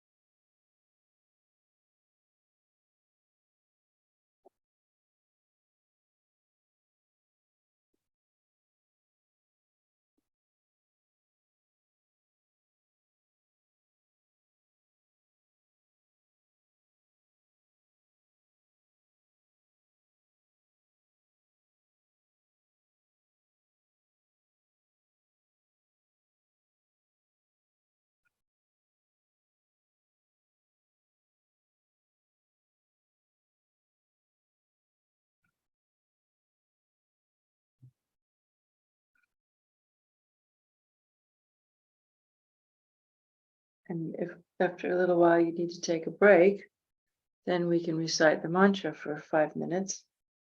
And then we'll do 5 more minutes of looking at the mind and we'll take a break. Because we can't, if you do this too long, you just get into bad habits. Om Mani Padme Hum, Om Mani Padme Hum, Om Mani Padme Hum, Om Mani Padme Hum, Om Mani Padme Hum, Om Mani Padme Om Mani Padme Hum, Mani Padme Hum, Mani Padme Om Mani Padme Hum, Om Mani Padme Hum, Om Mani Padme Hum, Om Mani Padme Om Mani Padme Hum, Om Mani Padme Hum, Om Mani Padme Om Mani Padme Hum, Om Mani Padme Hum, Om Mani Padme Om Mani Padme Om Mani Padme Hum, Om Mani Padme Hum, Om Mani Om Mani Padme Hum. Om Mani Padme Hum. Om Mani Padme Hum. Om Mani Padme Om Mani Padme Hum. Om Mani Padme Hum. Om Mani Padme Om Mani Padme Hum. Om Mani Padme Hum. Om Mani Padme Om Mani Padme Hum. Om Mani Padme Hum. Mani Padme Om Mani Padme Hum. Mani Padme Om Mani Padme Hum. Om Mani Padme Om Mani Padme Hum. Mani Padme Hum. Om Mani Padme Hum. Mani Padme Om Mani Padme Om Mani Padme Hum. Mani Padme Hum. Om.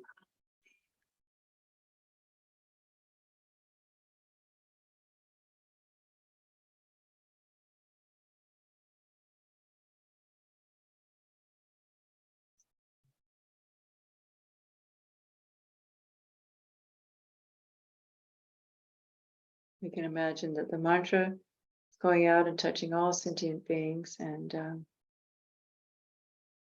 relieving them from their disappointments and heartaches and sufferings.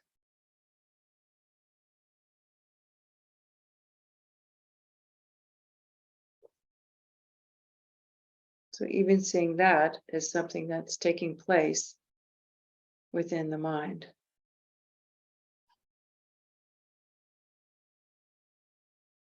As if the mind was this boundless sky,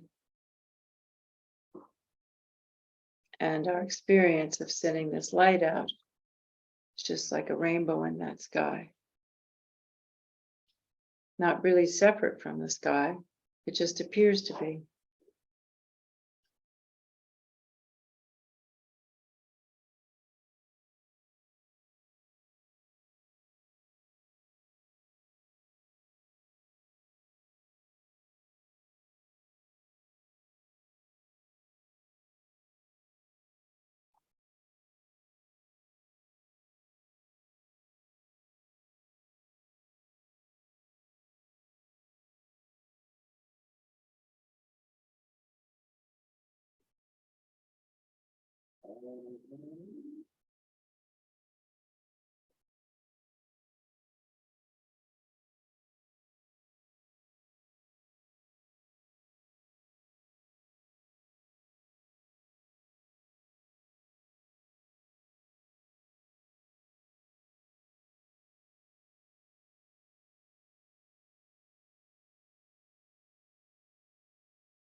And then we take a moment to look at the self. So it's whatever it is that's looking at this mind.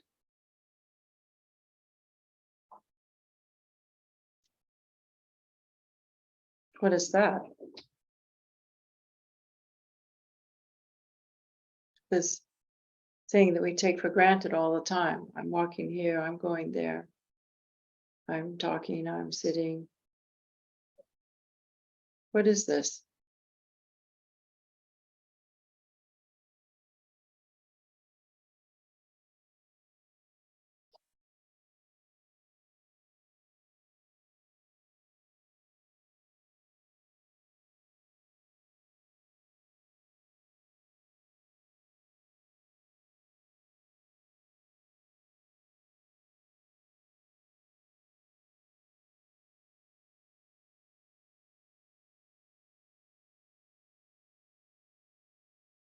we think to ourselves, I like chocolate.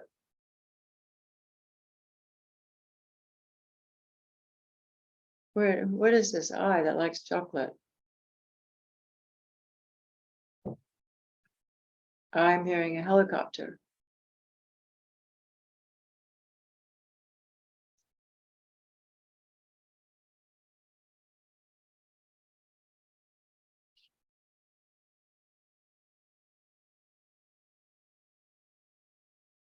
I is appearing in my mind. If I look from my eye, can I find it anywhere in my mind?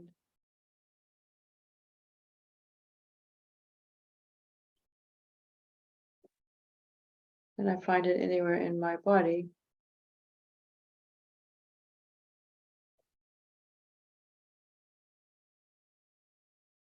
Where is the I that likes chocolate?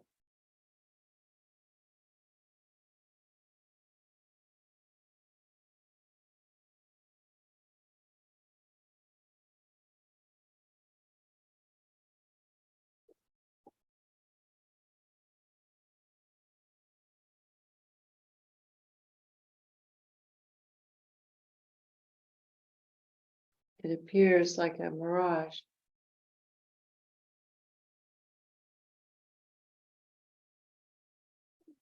Reflection in the mirror.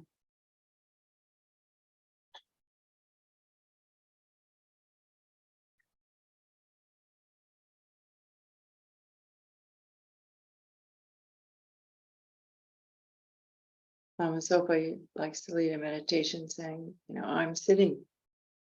Why am I sitting? Because the aggregate of form is sitting on this cushion or on this chair.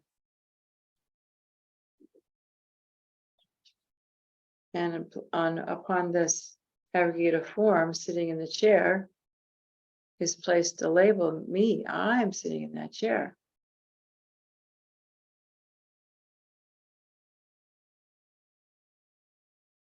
But other than this merely labeled I existing, there is no other I existing.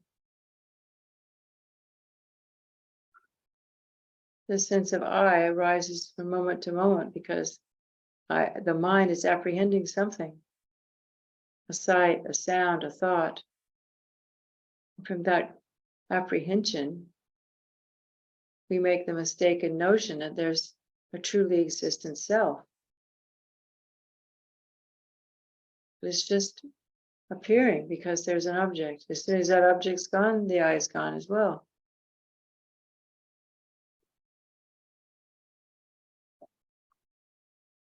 But we have a capacity to know and remember, so it makes it feel like it's a solidly, truly existent I.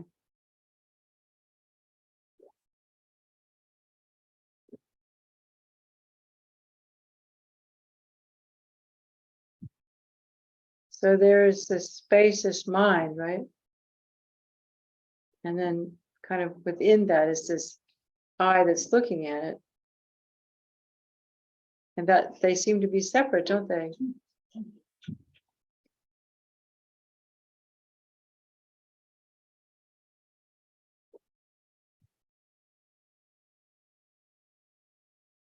If I look for my I, can't be found. If I look for my mind, that also can't be found. So what do we have?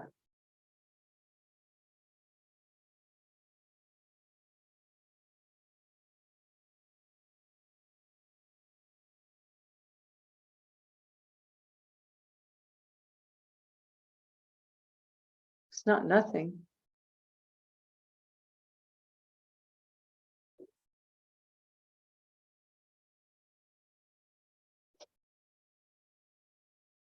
There's clarity.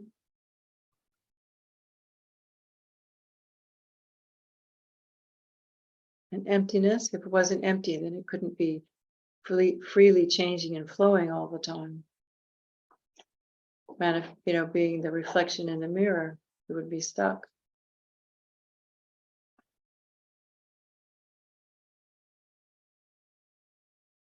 And it has cognizance. It has the ability to recognize and cognize.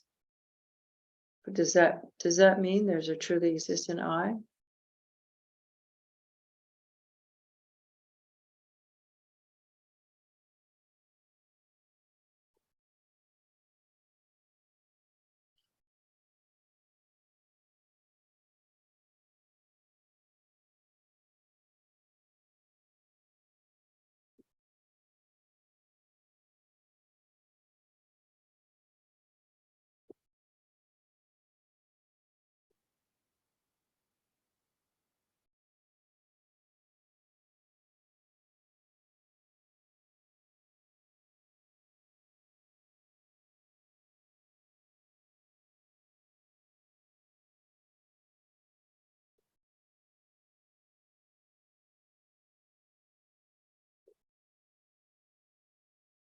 If the mind is empty, and if everything comes from the mind, the I is empty,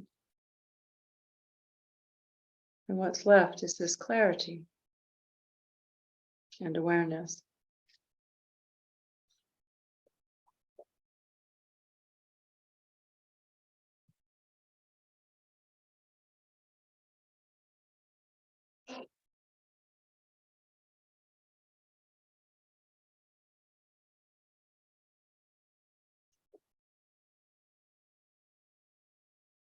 And rather than being aware of something, let it just be awareness.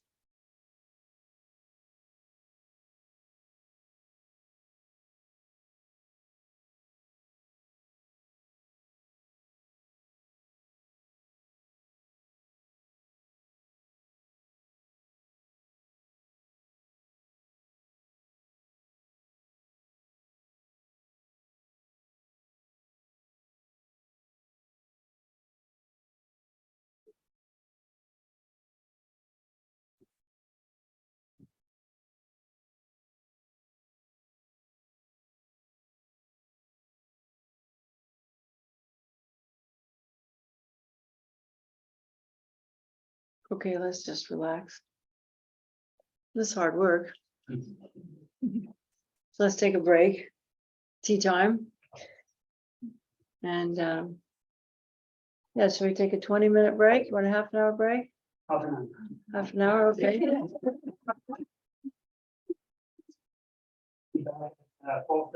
3:30. Yeah. Yeah, 3:30, then we'll just do a half an hour more. Yeah. Yeah, just go ahead. I'm just gonna sit here and drink my tea. Yeah.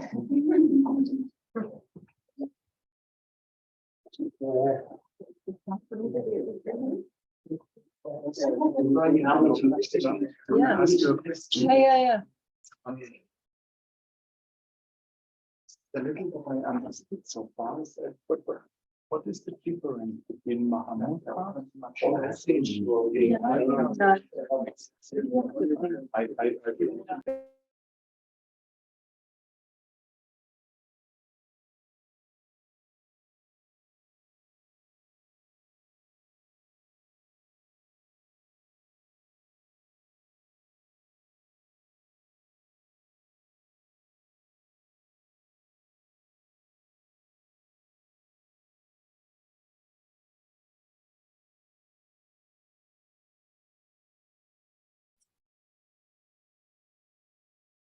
I think we'll need the laptop unmuted.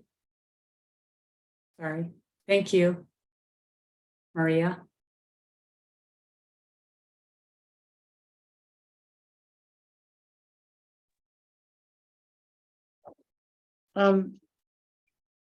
We just have a few minutes left today. And during the break, I was asked for a few requests for tomorrow, so I'll run it by the rest of you. I was thinking anyway to show the 9-round breathing and some Vaz breathing tomorrow morning.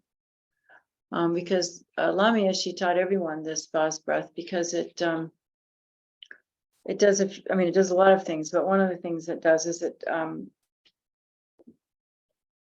it centers your mind, and it also takes your sexual energy and brings it into, it's a way of bringing it into your inner central channel and transmuting it into your own bliss. So we can do that. And then we also got a request for Qigong. So do people want to do like 45 minutes of Qigong before lunch tomorrow? Would you like to do that too? Yeah, okay, so we'll do all that tomorrow morning.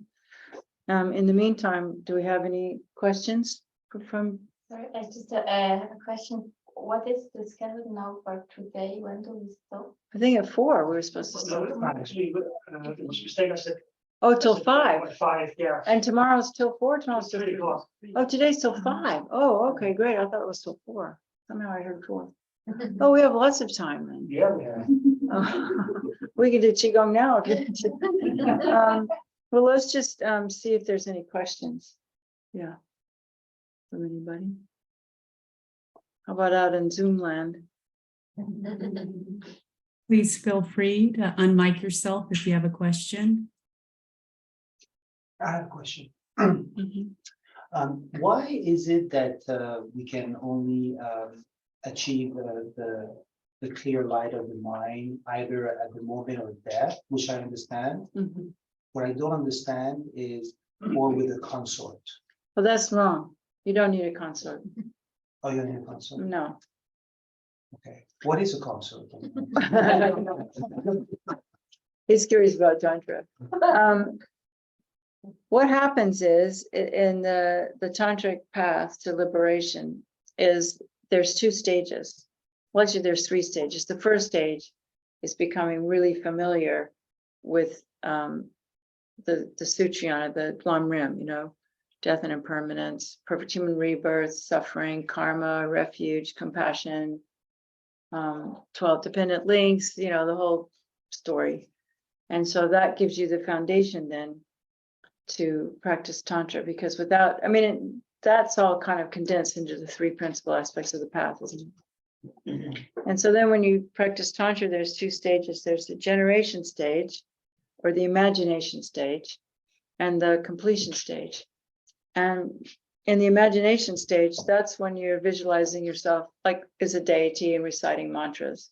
And you are creating the cause to no longer apprehend things as truly existent, because it's the wrong appearances that cause us to circle in samsara, you know, thinking that things are truly existent. So we visualize ourselves as a deity and our speech is mantra and our environment is a pure realm, but it's all predicated on emptiness. There has to be some understanding of emptiness or it doesn't really, you're not really doing it.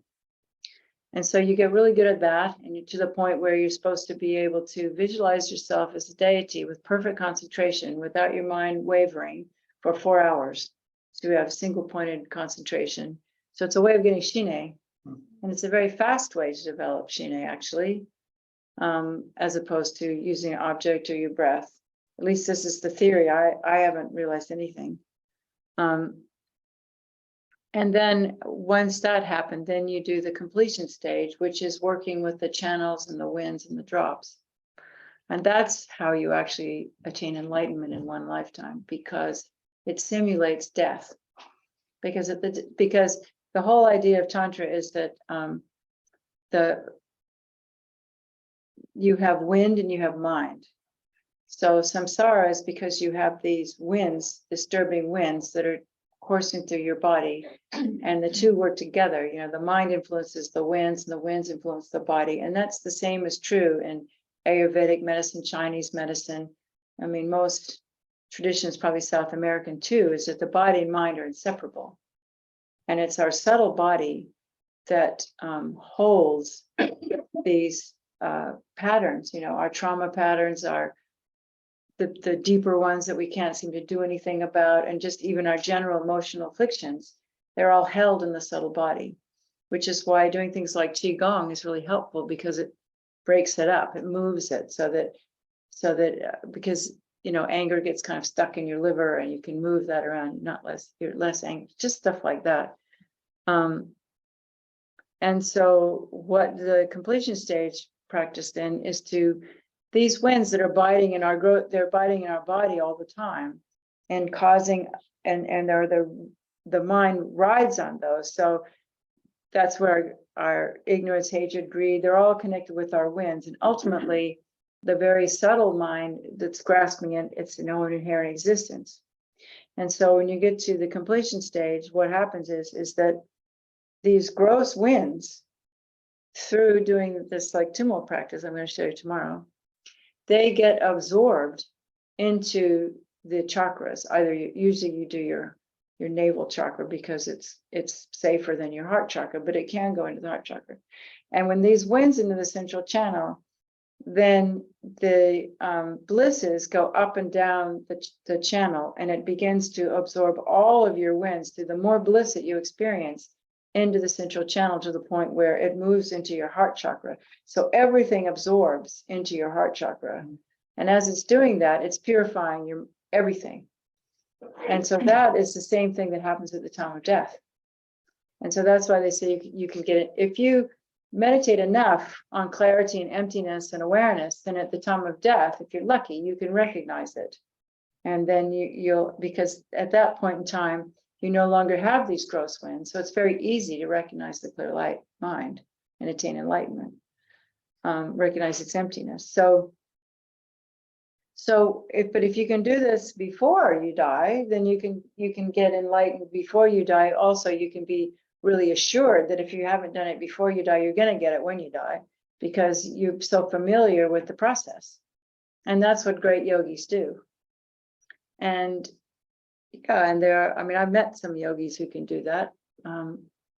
I can't. I went into retreat thinking I could do that. I wanted to do that, but I have my winds and channels they're just too blocked up. And I think it's a lot to do with our Western culture, but also karma. You have to create the cause. Everything has to be, you have to create the cause for that, So anyway, so at that point, you can, to get the final meditation, it's like after all your meditations, you only need a consort one time, which is a female practitioner. And when your two organs meet, I don't exactly understand how it happens, but it causes an extraordinary bliss. But it's not orgasm. It's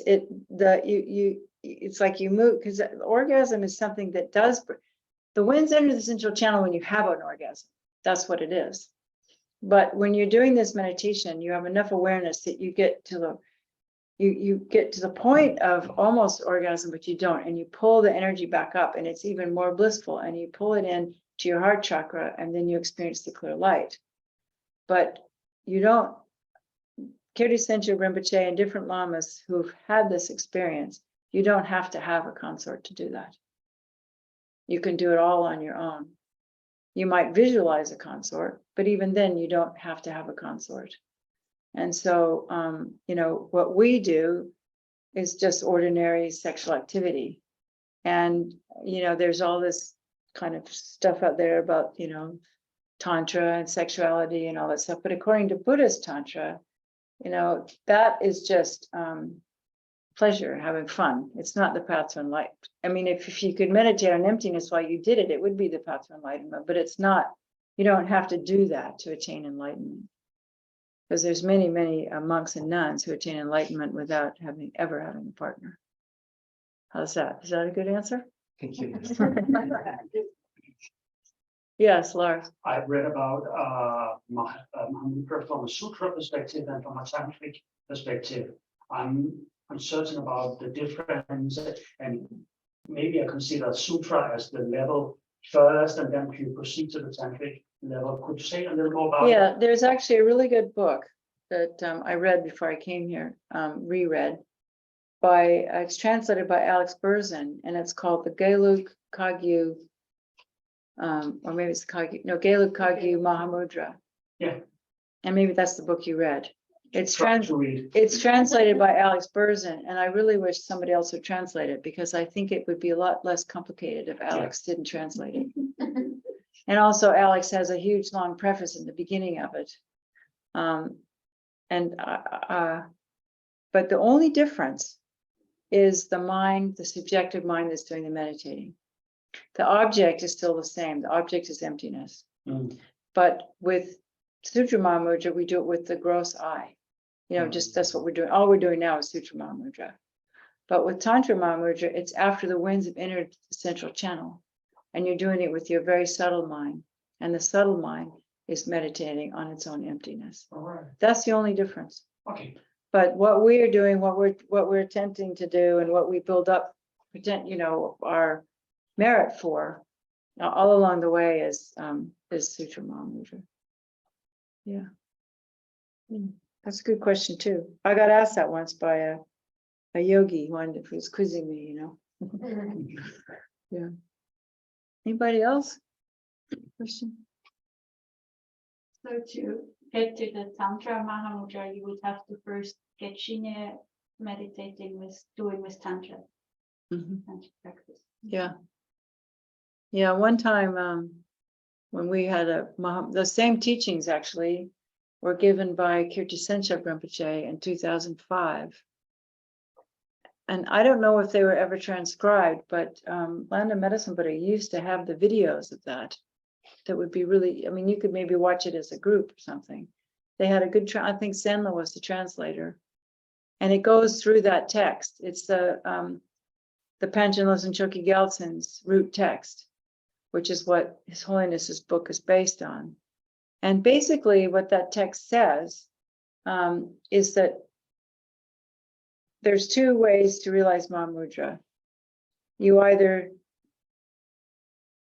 realize emptiness first and then get Shine, or you get Shine first and then with Shine you realize emptiness.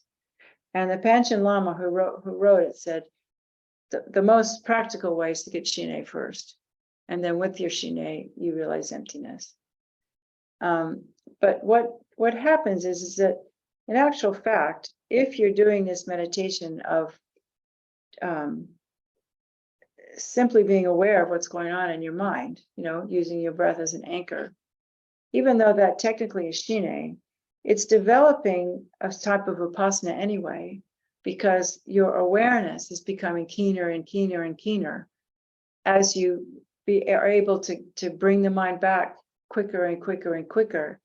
And as you are more settled in your body, that Vipassana becomes more clear and more alert.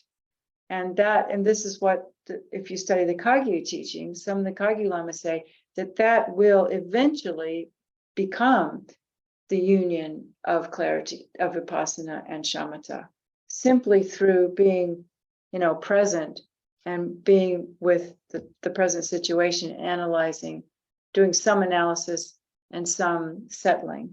So analysis being things like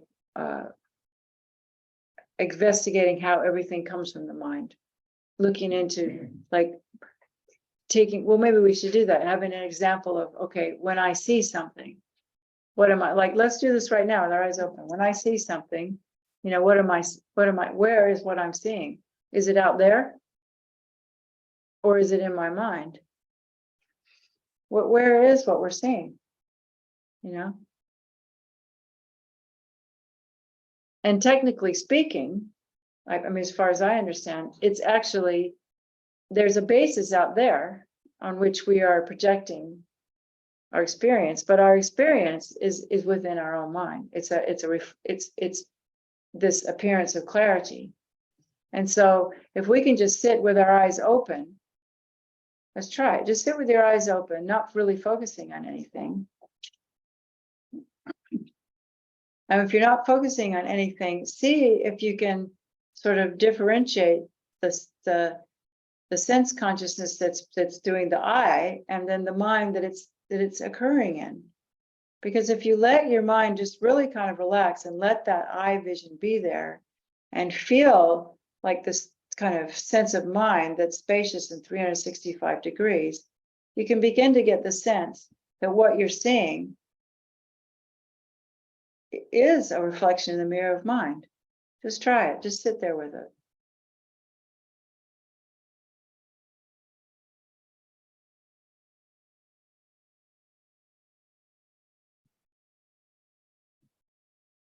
So what has to be let go of is that tendency to apprehend, to grasp. There's a pillow. But if I just relax and just allow there to be shapes and colors without labels, then what is there?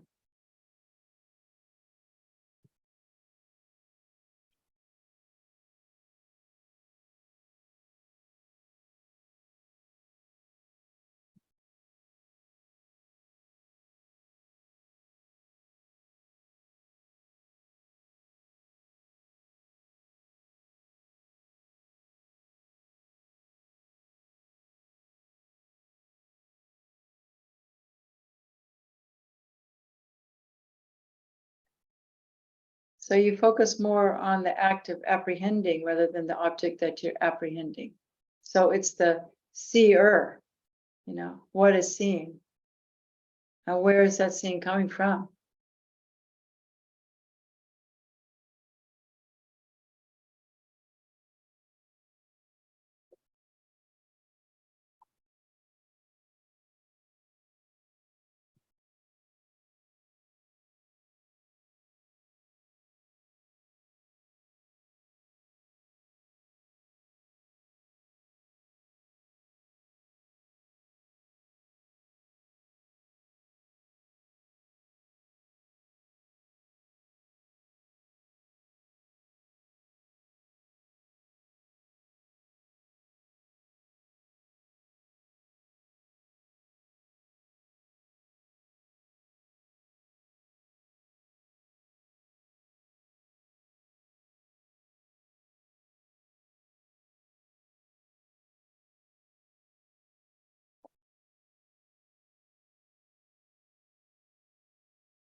So you drop the sense of I'm seeing that.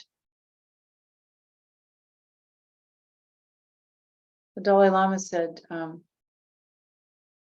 to focus, not really that you focus, but place your awareness, your attention in the space between the subject and the object. And that's where the clarity of mind is.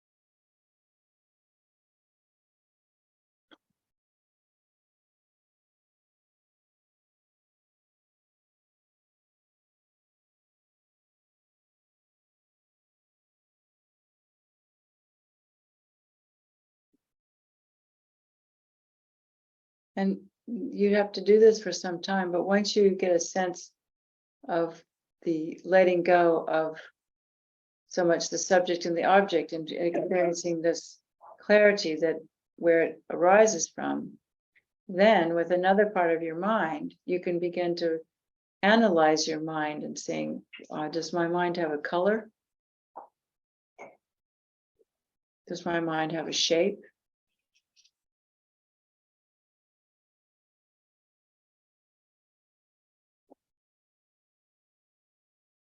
Can I define my mind in any way? Does it have a place?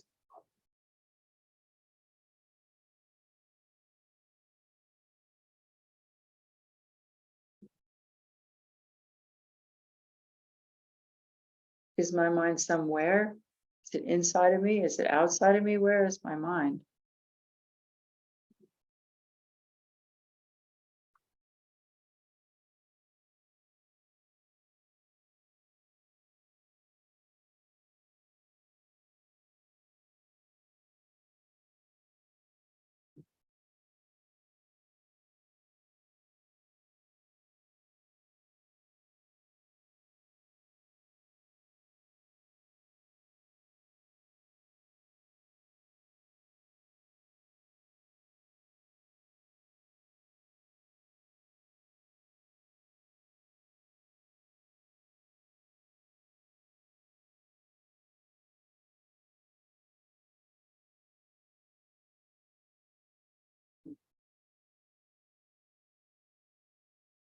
And then there's this subtle sense of, the one who's looking, who's asking the question, where's my mind?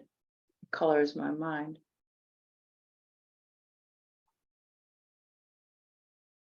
Of course, there is no color, there is no shape, there is no. But then the investigator itself, how is that existing?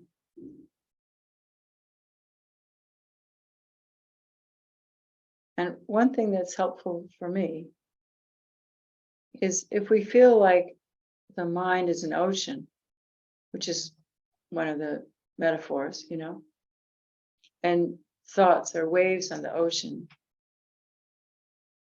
then we could think of that the apprehender, this thing that we label I, it's like an ice cube floating in this sea of awareness.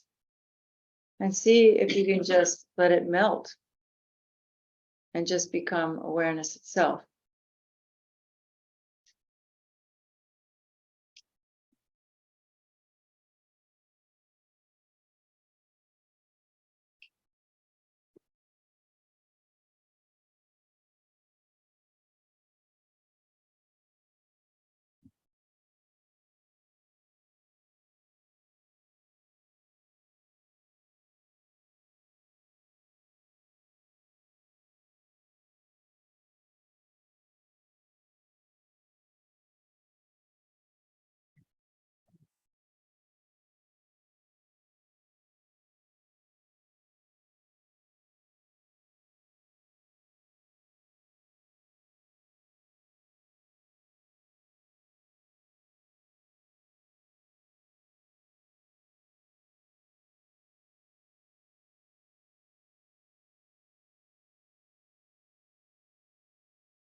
So it's like, this was the example they use of self-illumination, that when you turn on a lamp, a lamp shines on something, but the lamp also illuminates itself.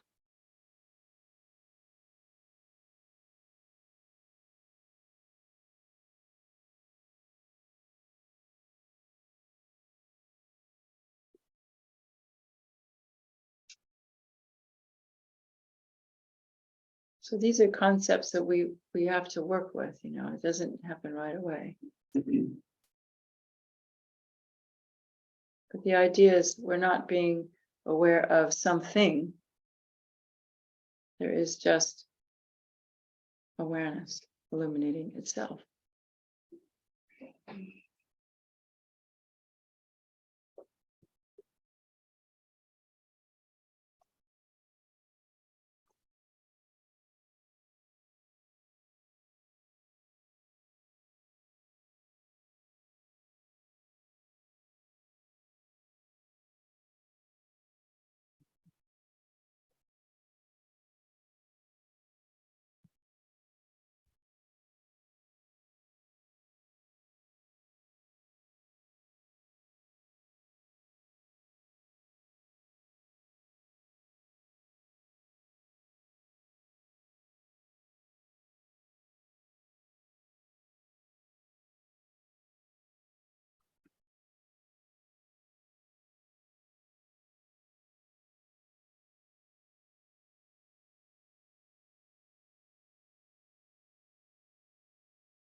Then if we remember to include in this meditation the experience of giving love to sentient beings, what they call metta in other traditions, then because we're just beginners and we're just beginning to entertain the idea of the nature of mind and emptiness and awareness.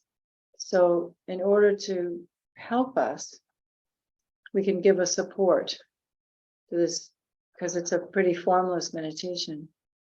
So the support can be a Tonlin practice or just a giving practice. And that makes it a little bit more interesting to us.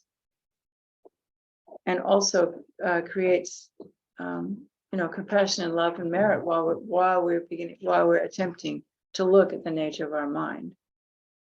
And I don't think it excludes the fact that you are noticing what's going on in the mind. While you're simultaneously breathing, you're imagining that your breath there's two ways. You can either, if you feel confident doing Tonlin, then you can breathe in the disease of yourself.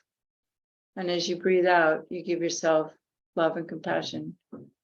Or the other one is to just, as you breathe in, you imagine that the breath is energizing this sense of bodhicitta that's at the heart. And as you exhale, you share that with all sentient beings. So maybe we'll take just a little break, because the mind starts to get kind of dull after a while, doesn't it? You start to kind of go sinking. There's two obstacles. They talk about excitement and sinking. And excitement is when the mind's overly active. And sinking is when it just starts to get kind of, maybe not necessarily asleep, but there's this kind of film comes over you. And so, either way, the easiest way is to just try to brighten up or start adding this love, taking and giving aspect to it. Because it's Mahamudra Rinpoche isn't that keen on spending a lot of time doing this, actually, because he feels like at our level, unless we can really meditate on emptiness, it's better to do things that accumulate virtue by meditating, like for instance, on Tonlin. But within that, he also is always emphasizing to check, alternate this with looking at the eye and meditate on emptiness. So you can, if you have a half an hour to meditate, then you can spend some time doing that, just being like we just did, being aware of what's going on, and then alternating that with taking and giving, or just doing taking and giving, because it's a lovely way to develop concentration and awareness. Because yes. Yeah, I'll stop you. No, I'm done. So what's a better idea? Doing smaller types of Mahamudra meditation, 2 minutes, doing something else, so coming back, or doing deeply where you really familiarize yourself with, like this open eye meditation where you just Well, I think it's good to have a few tools, and because different days you can do different things. If your mind's really settled, you can just sit and do this, But I think Lama Zopa would say that it's really beneficial to, you just don't want to create the cause of just being a zombie and just sitting there with a blank mind, So if we're not energizing our awareness, then better to do something like Tonlin, or better to, like we did last night, do a tantric practice that will give you the merit.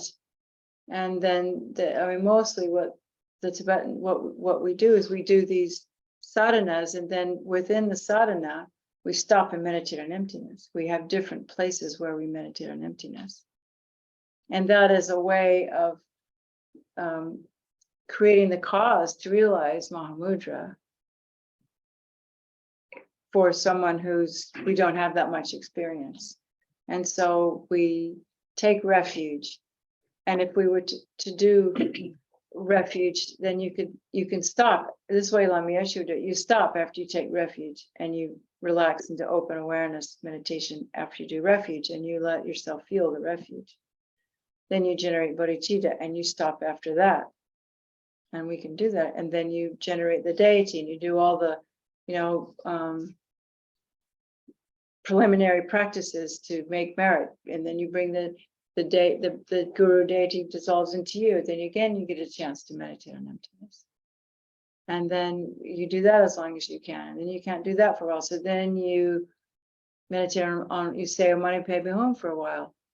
And you can alternate. You don't have to say the mantra the whole time. You can, if you're not like doing a counting retreat, you say the mantra for a while, it kind of like energizes you, and then you just rest in open awareness, And when you find your mind getting to be kind of dull or agitated, then again, you start saying the mantra, depending on how much time you have. And then at the end of the mantra recitation, again, you meditate on emptiness.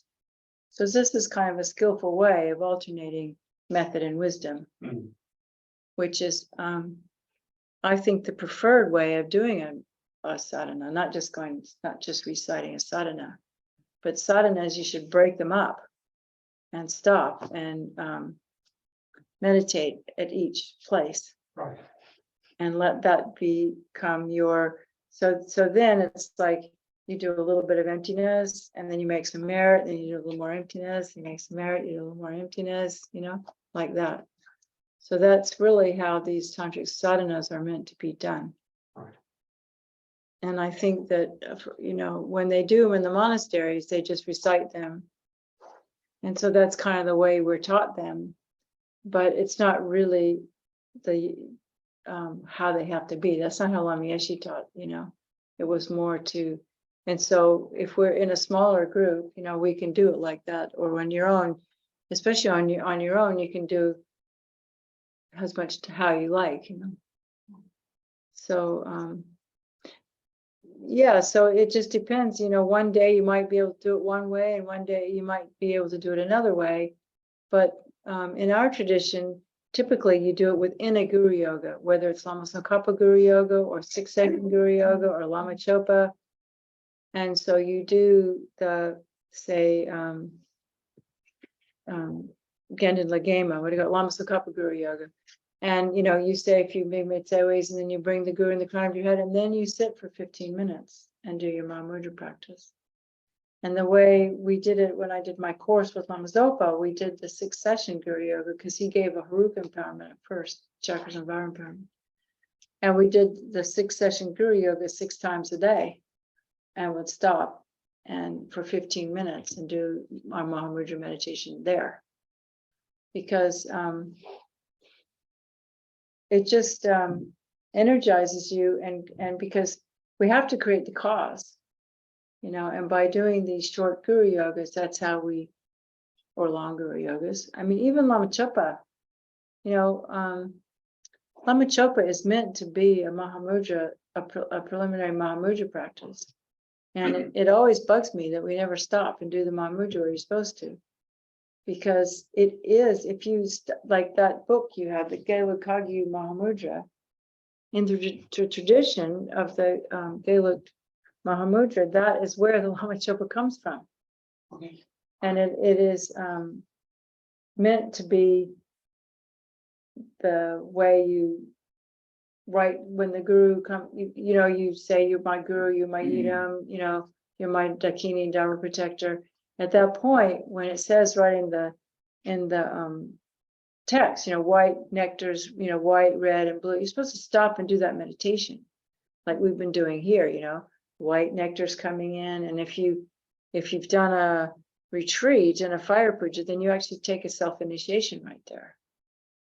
And the Gelug Mahamudra is based on receiving the empowerments, and once you've done this is in the Tantric Mahamudra tradition, but once you've done one of the highest yoga tantra retreats, and then when you do Lama Chopa, at that point, you do a short self-initiation. And then when you get to the Dharmakaya, then that's where you do your Mahamudra meditation for 15 minutes if you're a beginner, or half an hour, or however long you can. And what a lot of people don't realize, in that book, His Holiness explains it, that there were two traditions in the Gaelic tradition. There's the Mahamudra, the whispered Mahamudra lineage, and then the monastic, what they do in the monasteries. And the two aren't mutually exclusive. You know, a lot of times the geshes, after they do their whole geshe program, they go off in the mountains and do the the ear whispered lineage, which involves Mahamudra practice and Lama Chopa and a Yidam practice. And yeah, so and I think my sense is that's a lot of what Lama Yeshe was teaching when he taught, because he made sure everyone had all those empowerments and practices and stuff like that. So it's just something to know so that you can learn to incorporate these emptiness meditation in whatever other practice that you do. Because I know a lot of people have commitments, or and so I know, like Renee always does the Lama Tsongkhapa Guru Yoga with his Mahamudra practice, and he loves to do that with Manjushri, and and then he opens himself up into vegetarian emptiness. So I think one of the things that's important is to find out what practice you like. We go back to the pleasure thing again, which is the one that kind of makes you happy. Is it Lama Tsongkhapa Guru Yoga? Is it Chenrezig? Is it Manjushri? Is it Lama Chopa? Tara? Which one do you like to do? If you like that sort of practice. Now, some people just want to be more like the Zen practice and just sit and watch their breath. And I mean, that's perfectly okay, but I don't think those are the kind of people that the Gelugpa attracts that much. We tend to get people with busy minds who want to know about everything, and then we need to have a way to tame the mind. And I think these tantric sadhanas are really good for that, because the more you can relax into them and take time to meditate on the wisdom aspect of them, then they become more enjoyable, and you enjoy to do it, and they start to feel blissful, and then that bliss can support your stopping and meditating on emptiness at the particular places and points. And yeah, that's just something to share. So what should we do? You want to? Yes. I have my question. Good. What's your advice on how to balance studying and meditation? Well, it depends on what you're studying. I mean, are you in the basic program or something like that, or no? No.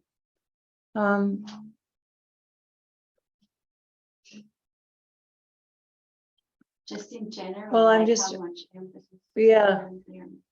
there. I think that's also kind of depending on you in a way, If you're someone who likes to meditate, then at least take some time out to study.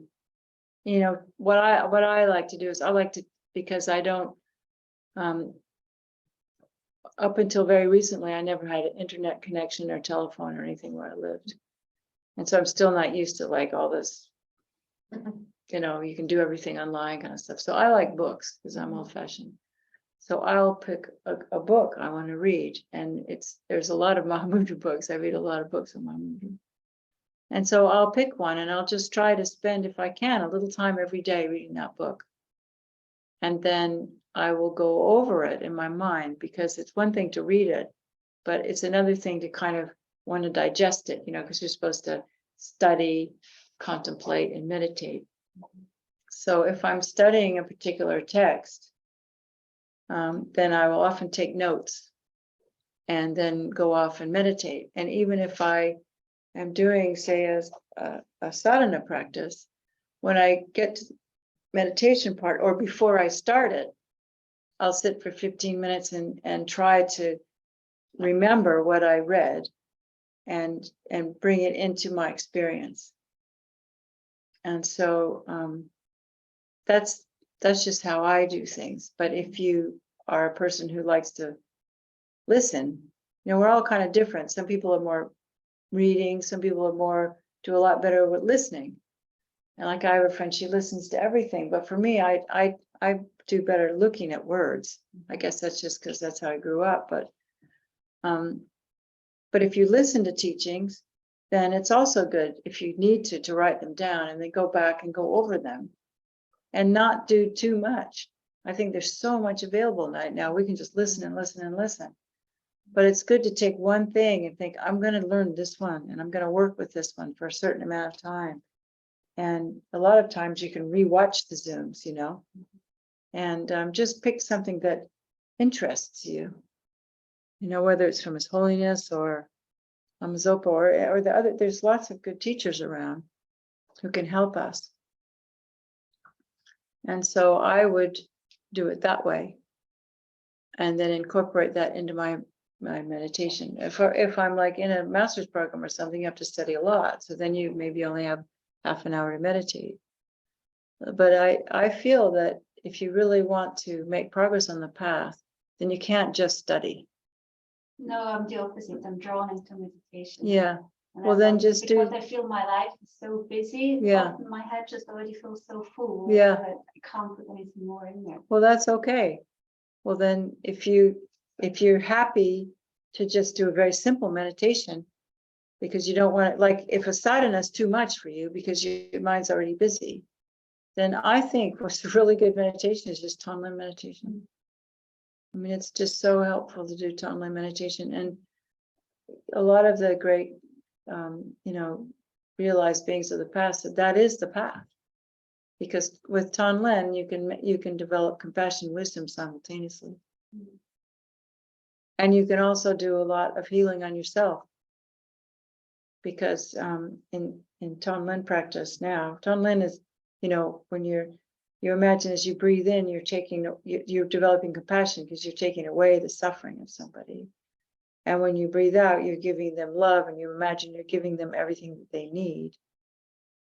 And so you can begin with yourself.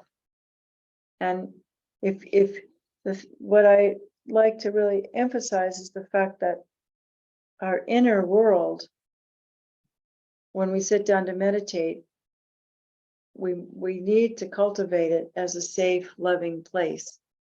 And so if we grew up with a lot of blaming and shaming and you're no good and why weren't you like that, and if your inner voice is a really critical voice, which a lot of us have a very critical inner voice, then that's where we have to start. Before we do any study or any great tantra or anything, like the place we start is dealing with how we speak to ourselves and how we relate to ourselves.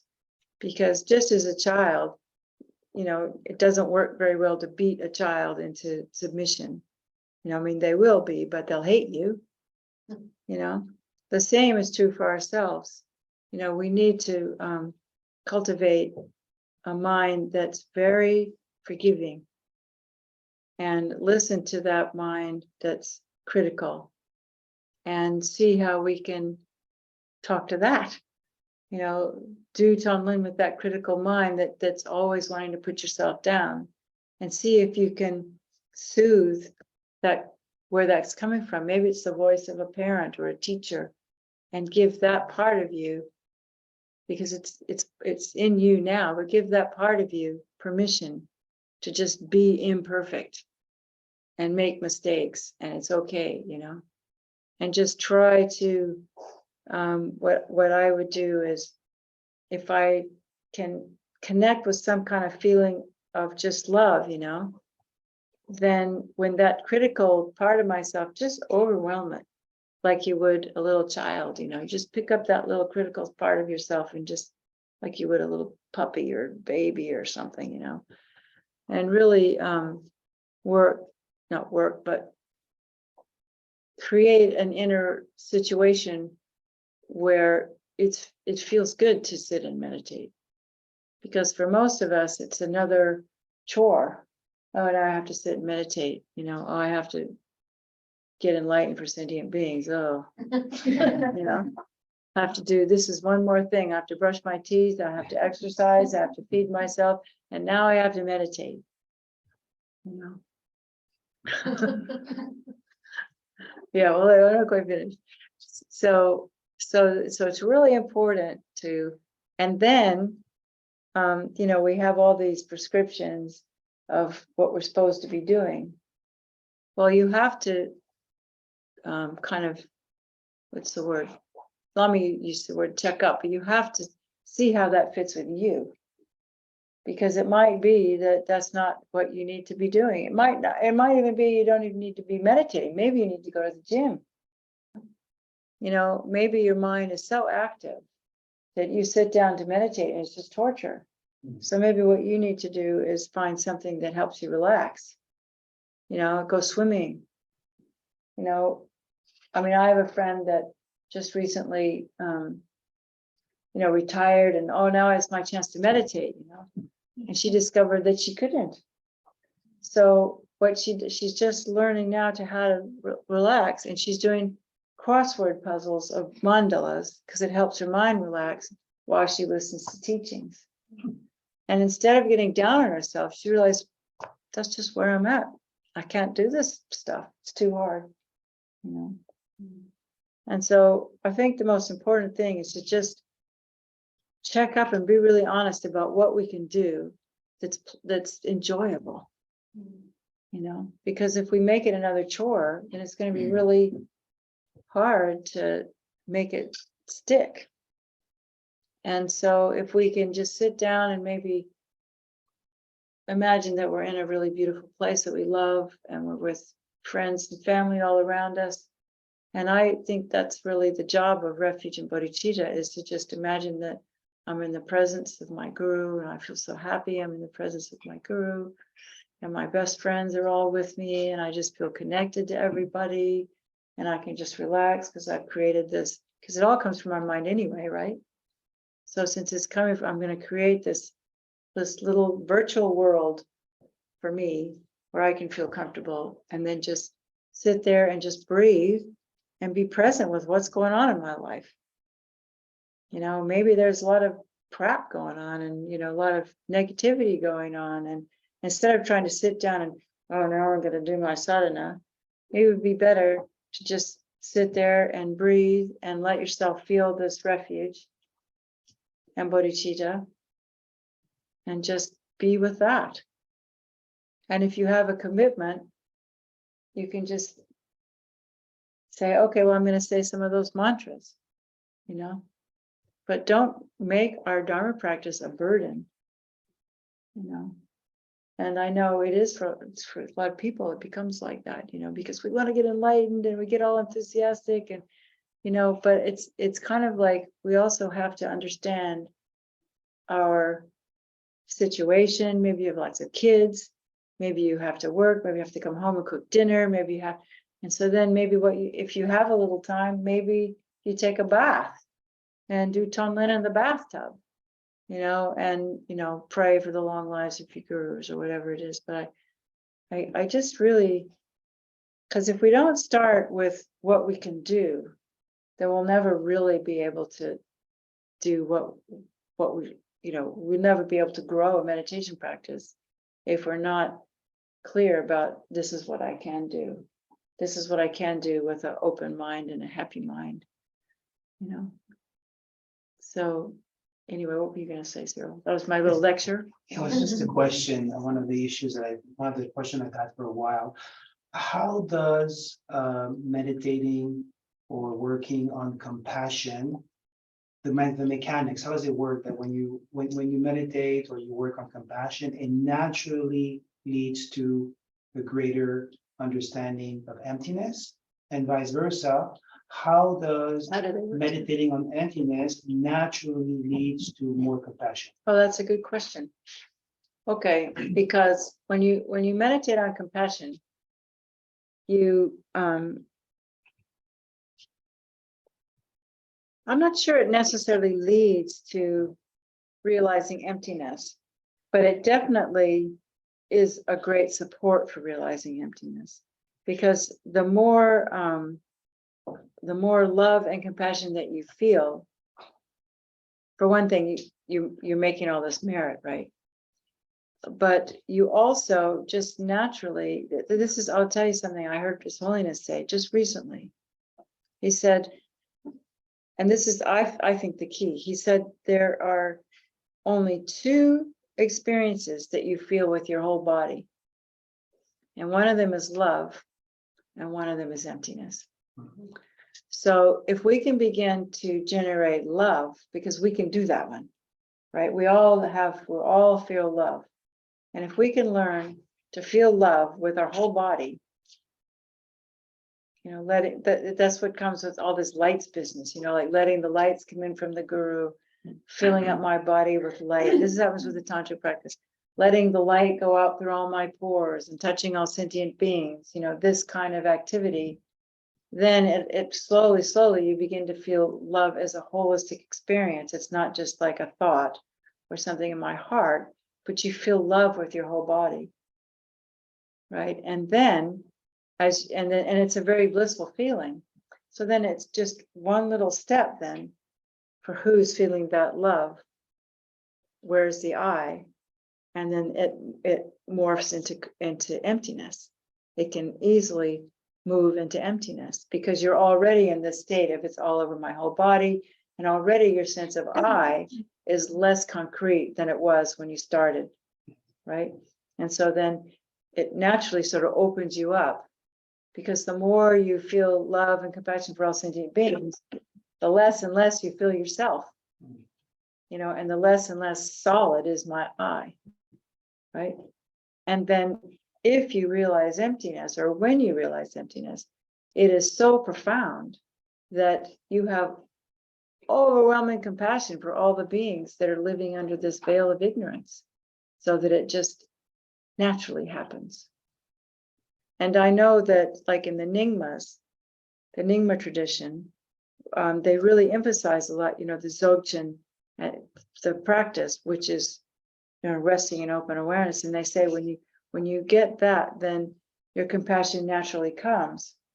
But just me as an outside observer, I feel like we're so lucky to have, you know, all this thought training pushed into us and told to do Tonglen and memorize the 8 verses and learn about the 7-point mind training and all this stuff that this wonderful teachings that we get really helps us to develop the compassion.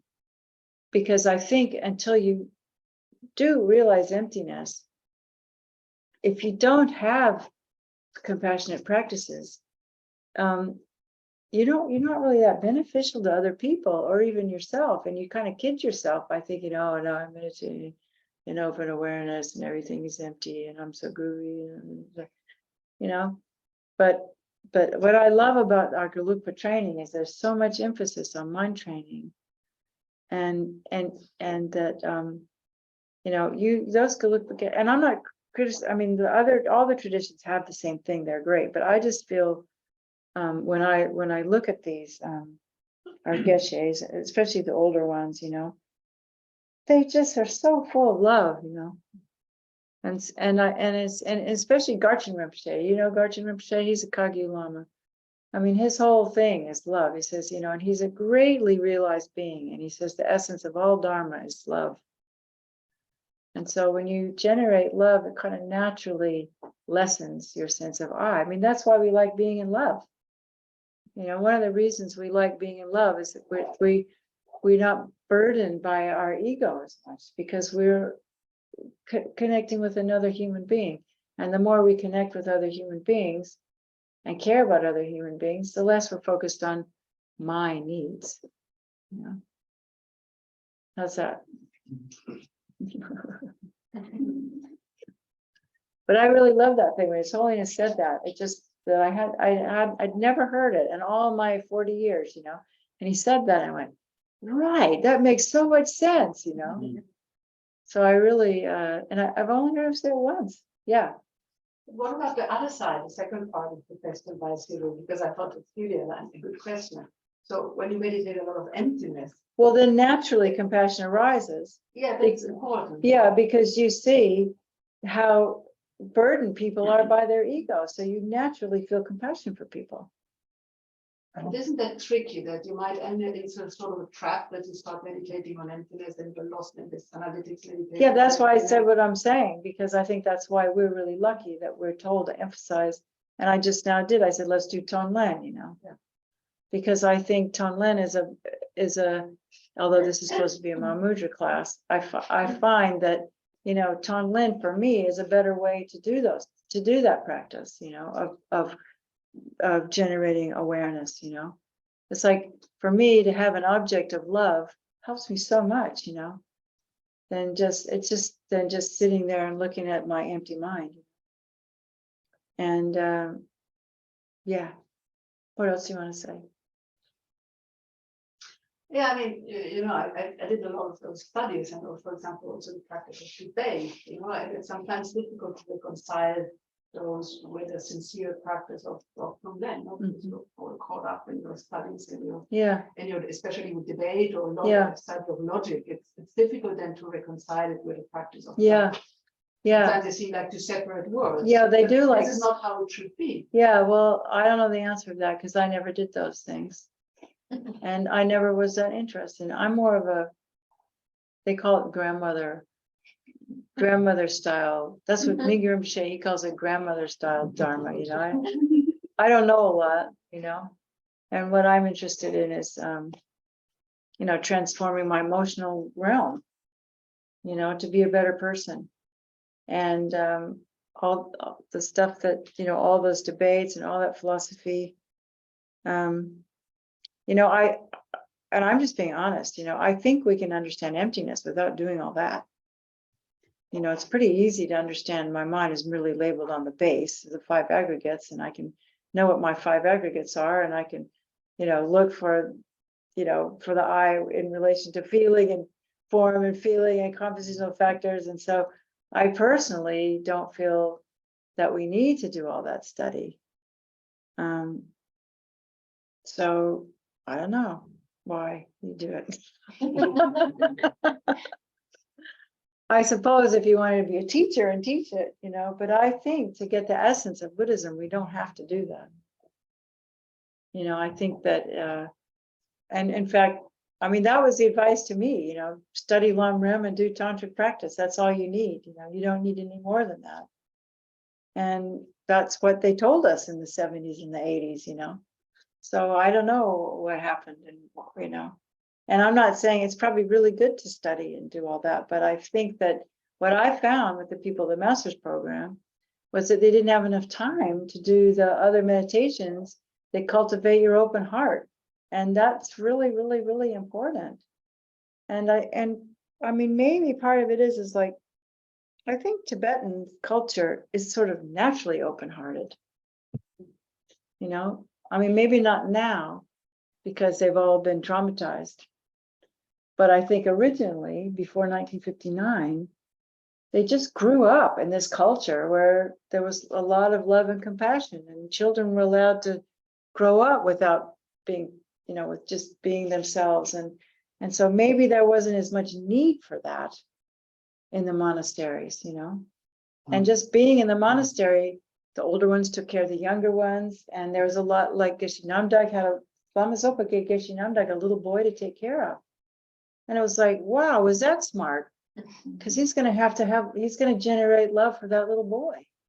And so he's not going to end up a cold Geshe because he's going to have had a family in a way, And I just thought that was so skillful of Rinpoche to give him a little child, because we all need to have that, understand what motherly care is, whether you're a man or not, I mean, a woman or not, we all need to care for sentient beings. And so anyway, it's all a question of balance, isn't it? Yeah, because when I was studying the master program, for example, then they say, okay, we have commitments also to meditate. Yeah. But then we meditate on the Lam Rim. Yeah. So I sort of had this feeling that you study the whole day and then you do analytical meditation when you meditate.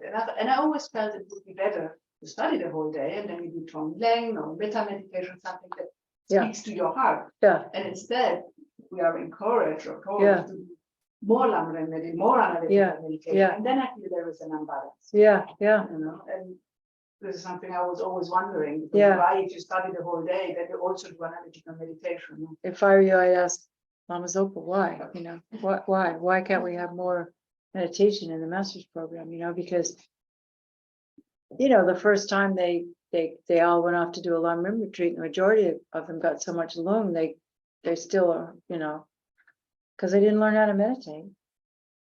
And I don't know, the Kagyus have a thing called the Shedra where they learn, and I'd be curious to know if they do more meditation practice. But that is the criticism of the Galupa, is that it's just too analytical.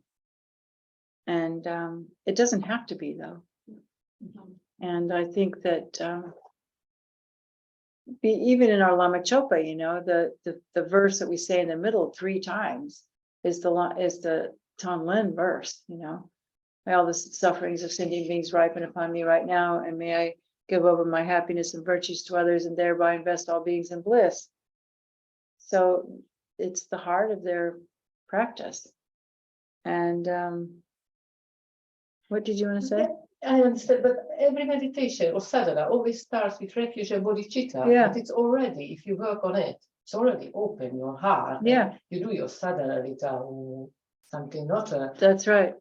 And after also the love in meditation, it's Yeah. already Yeah. full of love. I'm thinking Yeah. of my mother, father, so everybody Yeah. kind of. Yeah, but some people don't have enough time in their day to actually embellish that, I guess, when they're doing their meditation. That's what she's saying, that was and maybe they didn't even have sadhanas, Yeah, it's a very rigorous program that they go through. Okay, okay. Yeah, it's like all day long study but you're right. I mean, that's what I try to help people to understand, is that when you start your sadhana, already it should be full of love and blessing, and then the sadhana just carries it along. And as I was saying before, you stop and energize that, Yeah. Yeah, Lars. I was scratching my head. Oh, I like Yeah. Having a quite busy life these days and wishing to do more Mahamudra and being tired when I get back home. And you say, could I potentially like do walking meditation and then doing the exercise with seeing things and not like making this distinction between the seen and the seer?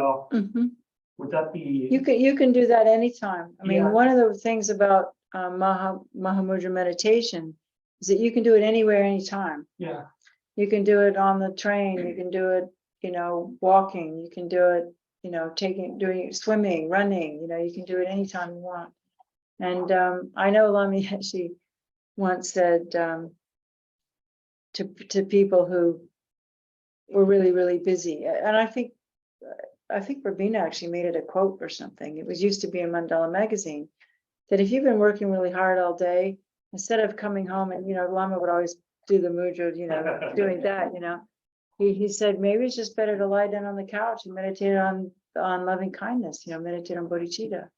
Yeah. So as long as you don't fall asleep, I think if you can lie down or go for a walk, first generate an open heart, and then, do your Mahamudra meditation while you go for a walk is perfectly okay. Yeah. Yeah. And I know I used to have a friend who had a really busy job, and she would just come home and take a little nap every day and then get up and have dinner and do some practice, Right.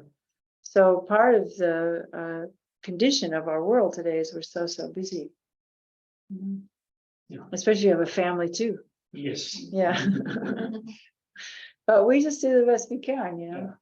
And I think it's really helpful too to just remember to motivate and dedicate, motivate, just before you wake up in the morning, just give yourself a really strong motivation to, as best I can today, Selena says, I'm going to watch my mind, be kind, and, generate bodhicitta and dedicate everything I do today, my job and everything, to attaining enlightenment for sentient beings. Right. And then dedicating when you go to sleep at night, because then you can at least make everything you do beneficial, and just try to remember. I don't have any tattoos, but I always thought maybe, you might just want to put something that's just like remember, remember. Because what happens is we get busy and then we forget and we get all caught up, But that's one of the reasons I think it's good to do breathing meditation and connect. That's why I love Tonglen, because you're connecting it with your breath. You can meditate on emptiness at the same time, or Mahamudra, because if we get used to familiarizing ourselves with giving and taking on the breath, then when we're walking, we're breathing. When we're standing in the grocery store, we're breathing. We're always breathing. So if we can remember that our breathing is, giving love to all sentient beings, then whatever we're doing, driving in the car, whatever we're doing, if we can go, oh yeah, breathing, and connect it with that, then practice just becomes fluid all day long, And maybe you might not remember all the time, but something will happen, and you go, oh yeah, right, I'm breathing, here I am, And I think that's really helpful too. Does anybody on Zoom want to say something? I have a question. It is it's about a sort of brief experience of fear that I had. I've experienced it twice. Once on a retreat, and then like when we do this kind of Mahamudra meditation. My sense is that I should try to sort of not shy too much away from it. I know the first time it happened to me, I did shy away from it. I just wonder if you know that experience. Well, what the lamas say is that that's really, really good. That if you experience fear when you're starting to meditate, it means you're actually losing your sense of self. And if at all possible, if you can stay with it and penetrate into it, you will have an experience of emptiness. But they talk about, there in Monk Rinpoche's book, he talks about teaching emptiness. There's one monk that grabs his shirt because he's afraid he's losing something. But that's actually considered an advanced state, that you're doing the right thing, that your meditation is working. So maybe the thing to do is to, when you sit down to meditate, surround yourself, put a little more emphasis on, refuge and bodhicitta, so you feel held and loved. So then when the fear comes up, you can just go into it, Yeah. But that's good. You're lucky. Thank you. Yeah. Yeah. Anybody else? I also have a question. Sometimes when I do Tonglen, it's a very blissful feeling. And then sometimes I'm a bit afraid that I'm getting attached to the blissful feeling. And that's also not really the point. Yeah. Yeah, they talk about Mahamudra meditation, they talk about not getting caught up in the experience. The blissful feeling, these feelings. I think just meditate on emptiness. Yeah, because the thing is, because it can be very blissful, and then you want it to be more, and you like next time you go to meditate, it's not blissful anymore. It's like, oh, what happened to my blissful meditation? You get all caught up in that. So the point is, and what the teachings say, is that just be with what's ever happening. I like Mingyur Rinpoche. He says, be with it as it is. So that's the whole Mahamudra teaching, is don't judge it, don't push it away, don't grasp onto it, just be present. And in the state of presence, once we are familiar with some stability on that, that's then when we can do a little bit of analysis. But we can't have our analysis be too strong, because then we lose our sense of presence. So in a way, it's like important to that's why I like the Tonglen, if we can get familiar to just being in a breathing, settled state. And then, as in the Mahamudra teachings, they talk about just like a fish in a big ocean can move through the ocean without disturbing the waters of the ocean.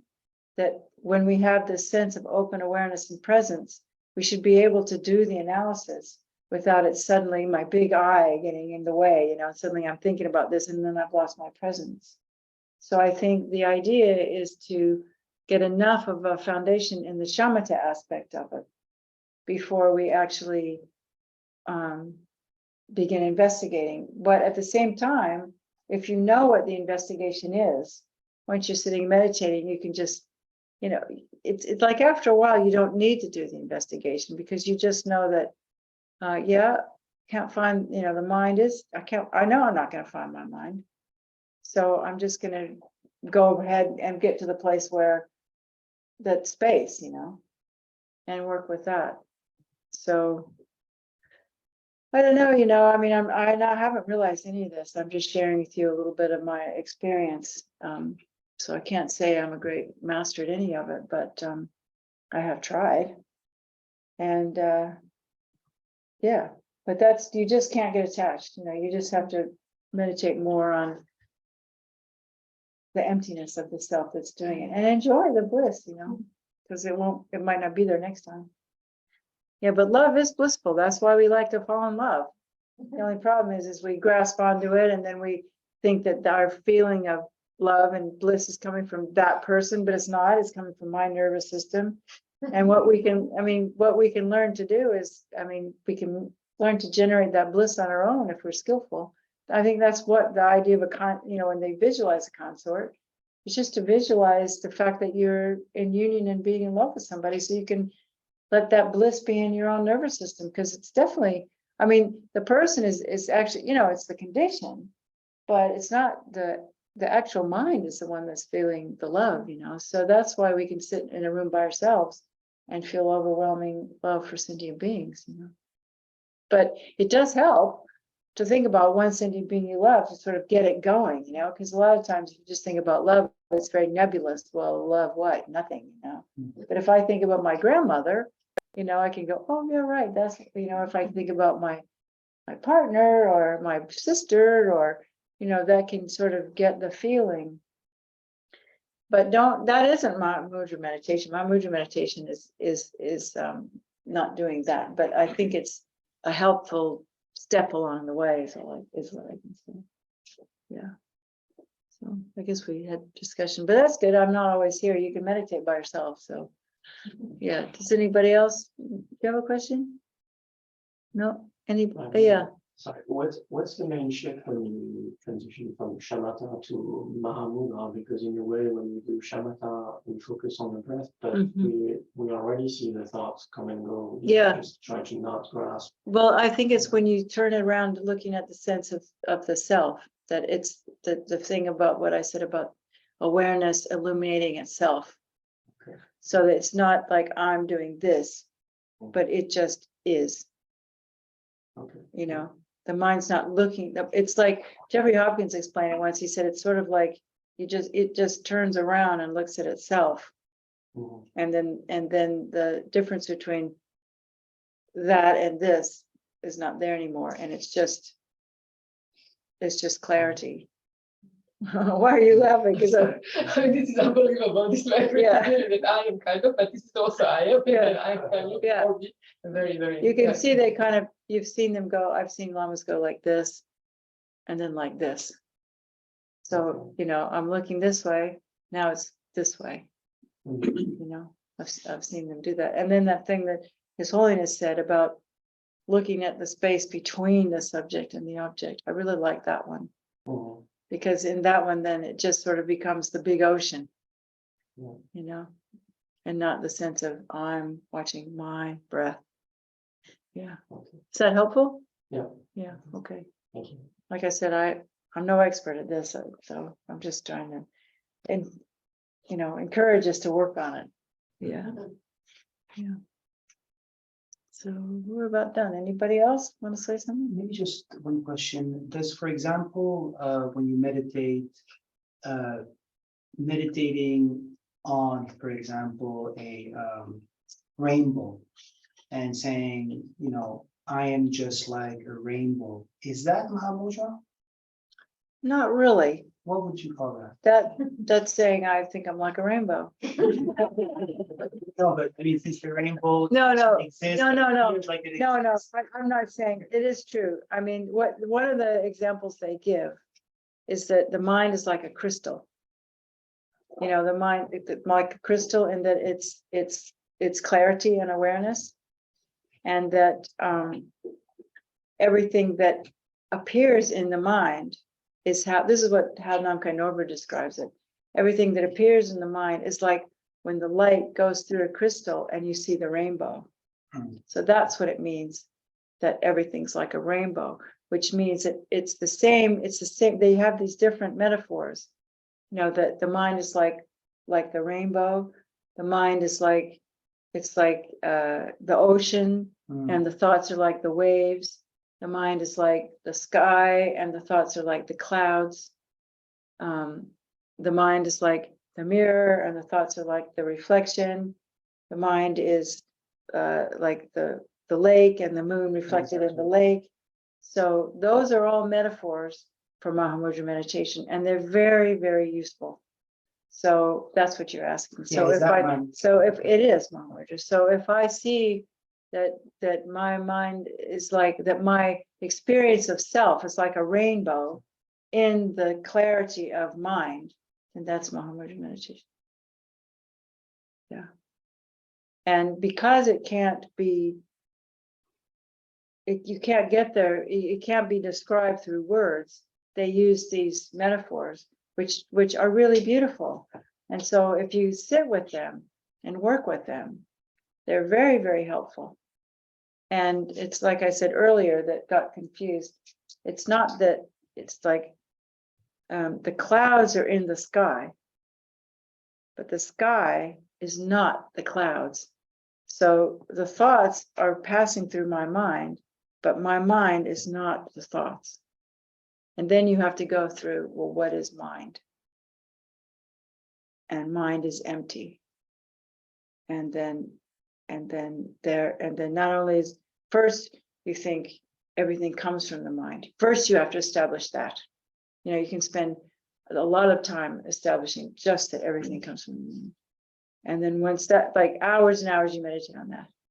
And then the next phase is the mind is empty, you know. And then the next phase is that emptiness is also the clarity. And then you find it opens up into the mirror, into the sky, you know. And then after you get that, and that becomes an experience for you, then thoughts, feelings, emotions, they are just the manifestations in that sky. They are the clouds, they are the waves, they are the rainbow. And if we can really begin to experience that, then our emotional afflictions have absolutely no power over us whatsoever, because we have, and even if we haven't realized emptiness, you know, but at least if we realize that this mind is my experience, not myself and my emotion, because we're so beginning, you know, we're like one with our emotion, we're one with our thought. And so if we can at least begin to experience our thoughts that's in this vast space, even though it's not empty yet, it still helps us, because then we begin to identify with this spaciousness that's kind of like emptiness and might become emptiness at some point. But the good news is that along the way, because we start identifying with the spacious quality that we can get with Tonglen, or just meditating on mind like space, then our relationship with karma changes, because then we have choice. We're no longer a slave to whatever comes into our mind. We have the opportunity to, there's a little bit of space that says, oh, here comes this thought, you know, I don't have to grab it and react to it. There's this space that comes with a lot of shamatha meditation. That's what it does. That's what shamatha does for you. Whether it's shamatha on the breath or shamatha, it doesn't matter what the object is, to get that sense of spaciousness around your experience. And that's very, very helpful, because then we become less reactive and more flexible with everybody we interact with. And so if we infuse that with a sense of compassion, then not only does the space come, but the compassion comes. And then we have a sense, so then we're no longer like slaves to karma and our reactiveness of, you know, getting angry about this and getting attached to that and being jealous about that and rejecting that, you know.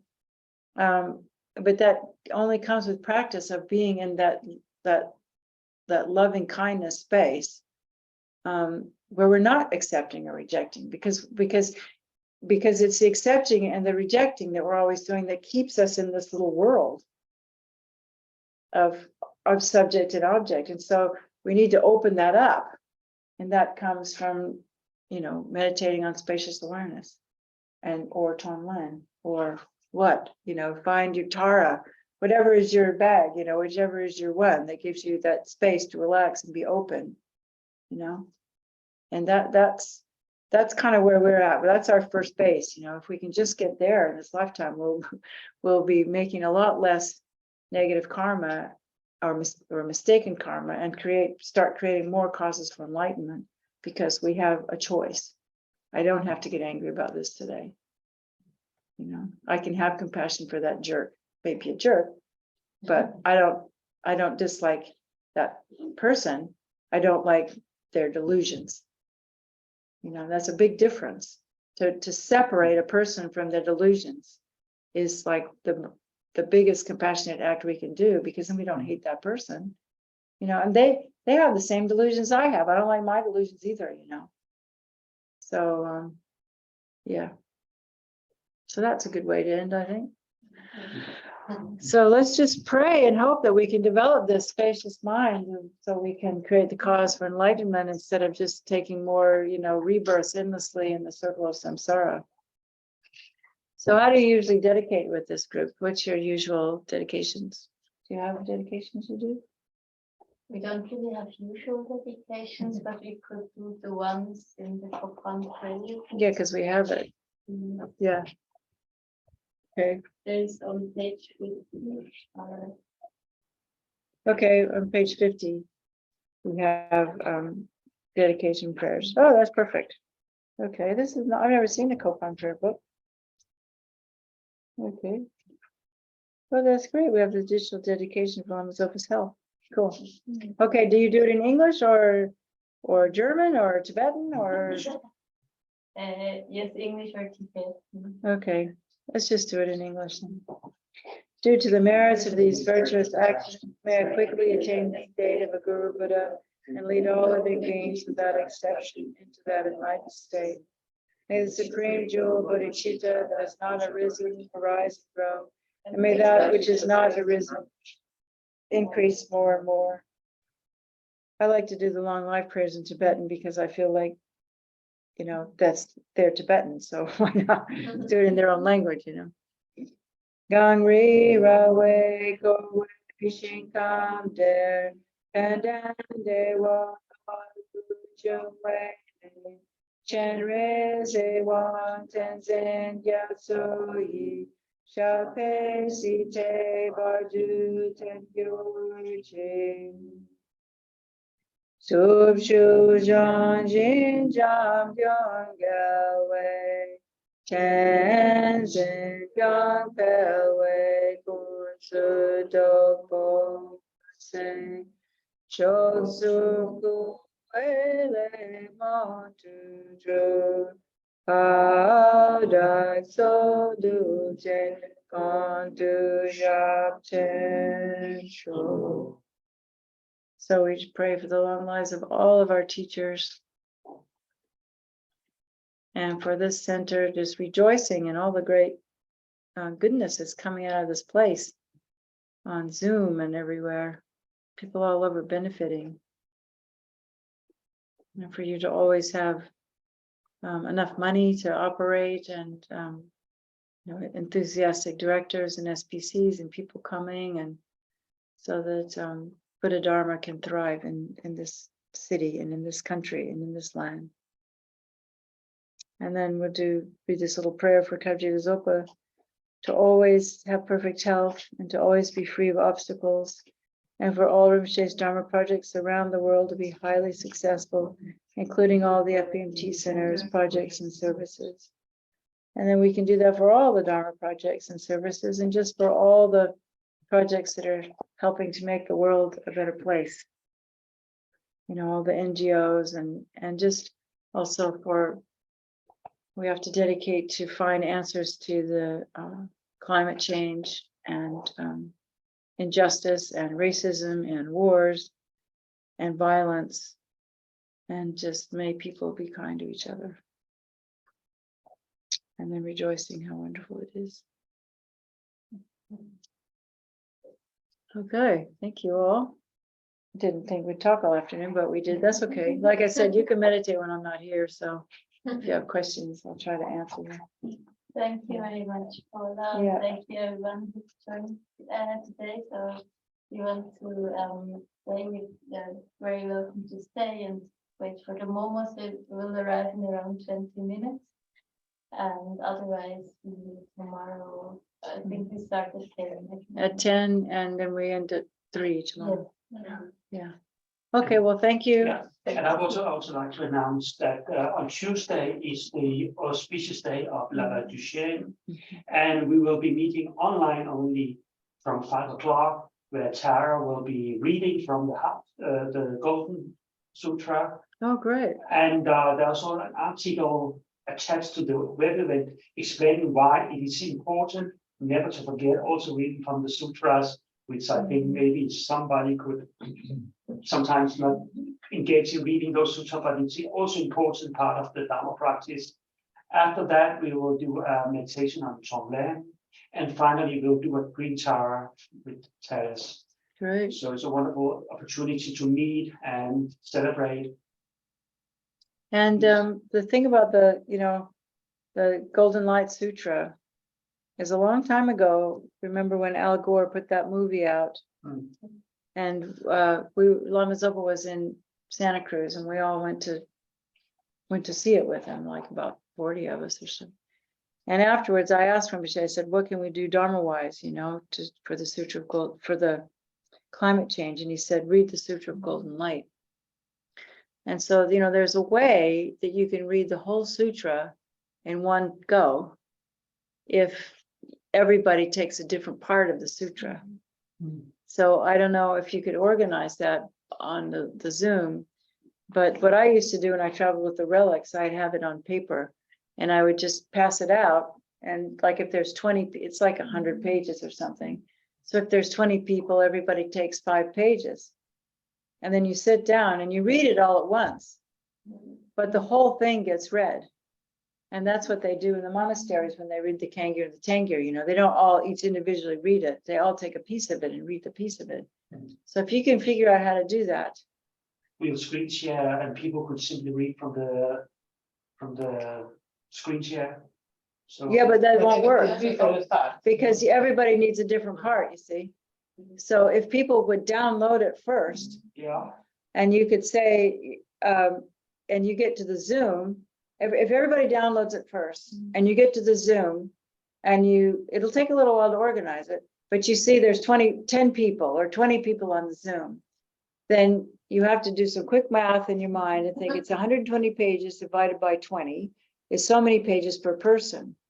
And then you have to go through and say, you do page 1 to 5, you do page 6 to 10, you do page 11 to 16, you do page 17 and to 22, you do page 23 to 28, and you do like that.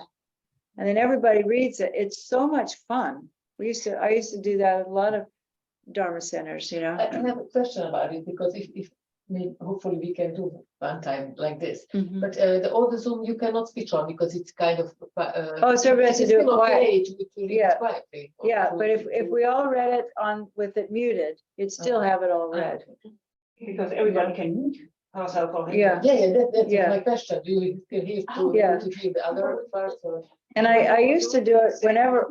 What? When you did it in the same room? Yeah. Did everyone read Yeah, the same? no, it's really fun, So but we should do it here. I used to do it every time I went to a Dharma center, and then I don't know why I stopped. But I used to travel with a printed copy of the Sutra of Golden Light, so I could give everybody a page or 10 pages or whatever. And it's really fun, and you can feel the merit when you do it. You just feel so good that you've read this whole sutra. And after a while, you know, everybody gets to know it, because you've got, oh, this is the part about feeding the tiger, and this is the part about saving the fishes, and this is the part about the good kings, and this is the part about the confession, and this is the part about emptiness. It's a very cool sutra. So, you know, if we were really wanting to do something about global warming, you could do it regularly here, you know. It's fun. Thanks for the advice, Paula. Yeah. I don't know if you want to take it or not, but I'm just saying that's what Lama Zopa said to do Yes. for that practice. So, and it's such a great sutra. Yeah. We once read it all together, all along, but it took 7 hours. Yeah. Wow. Yeah.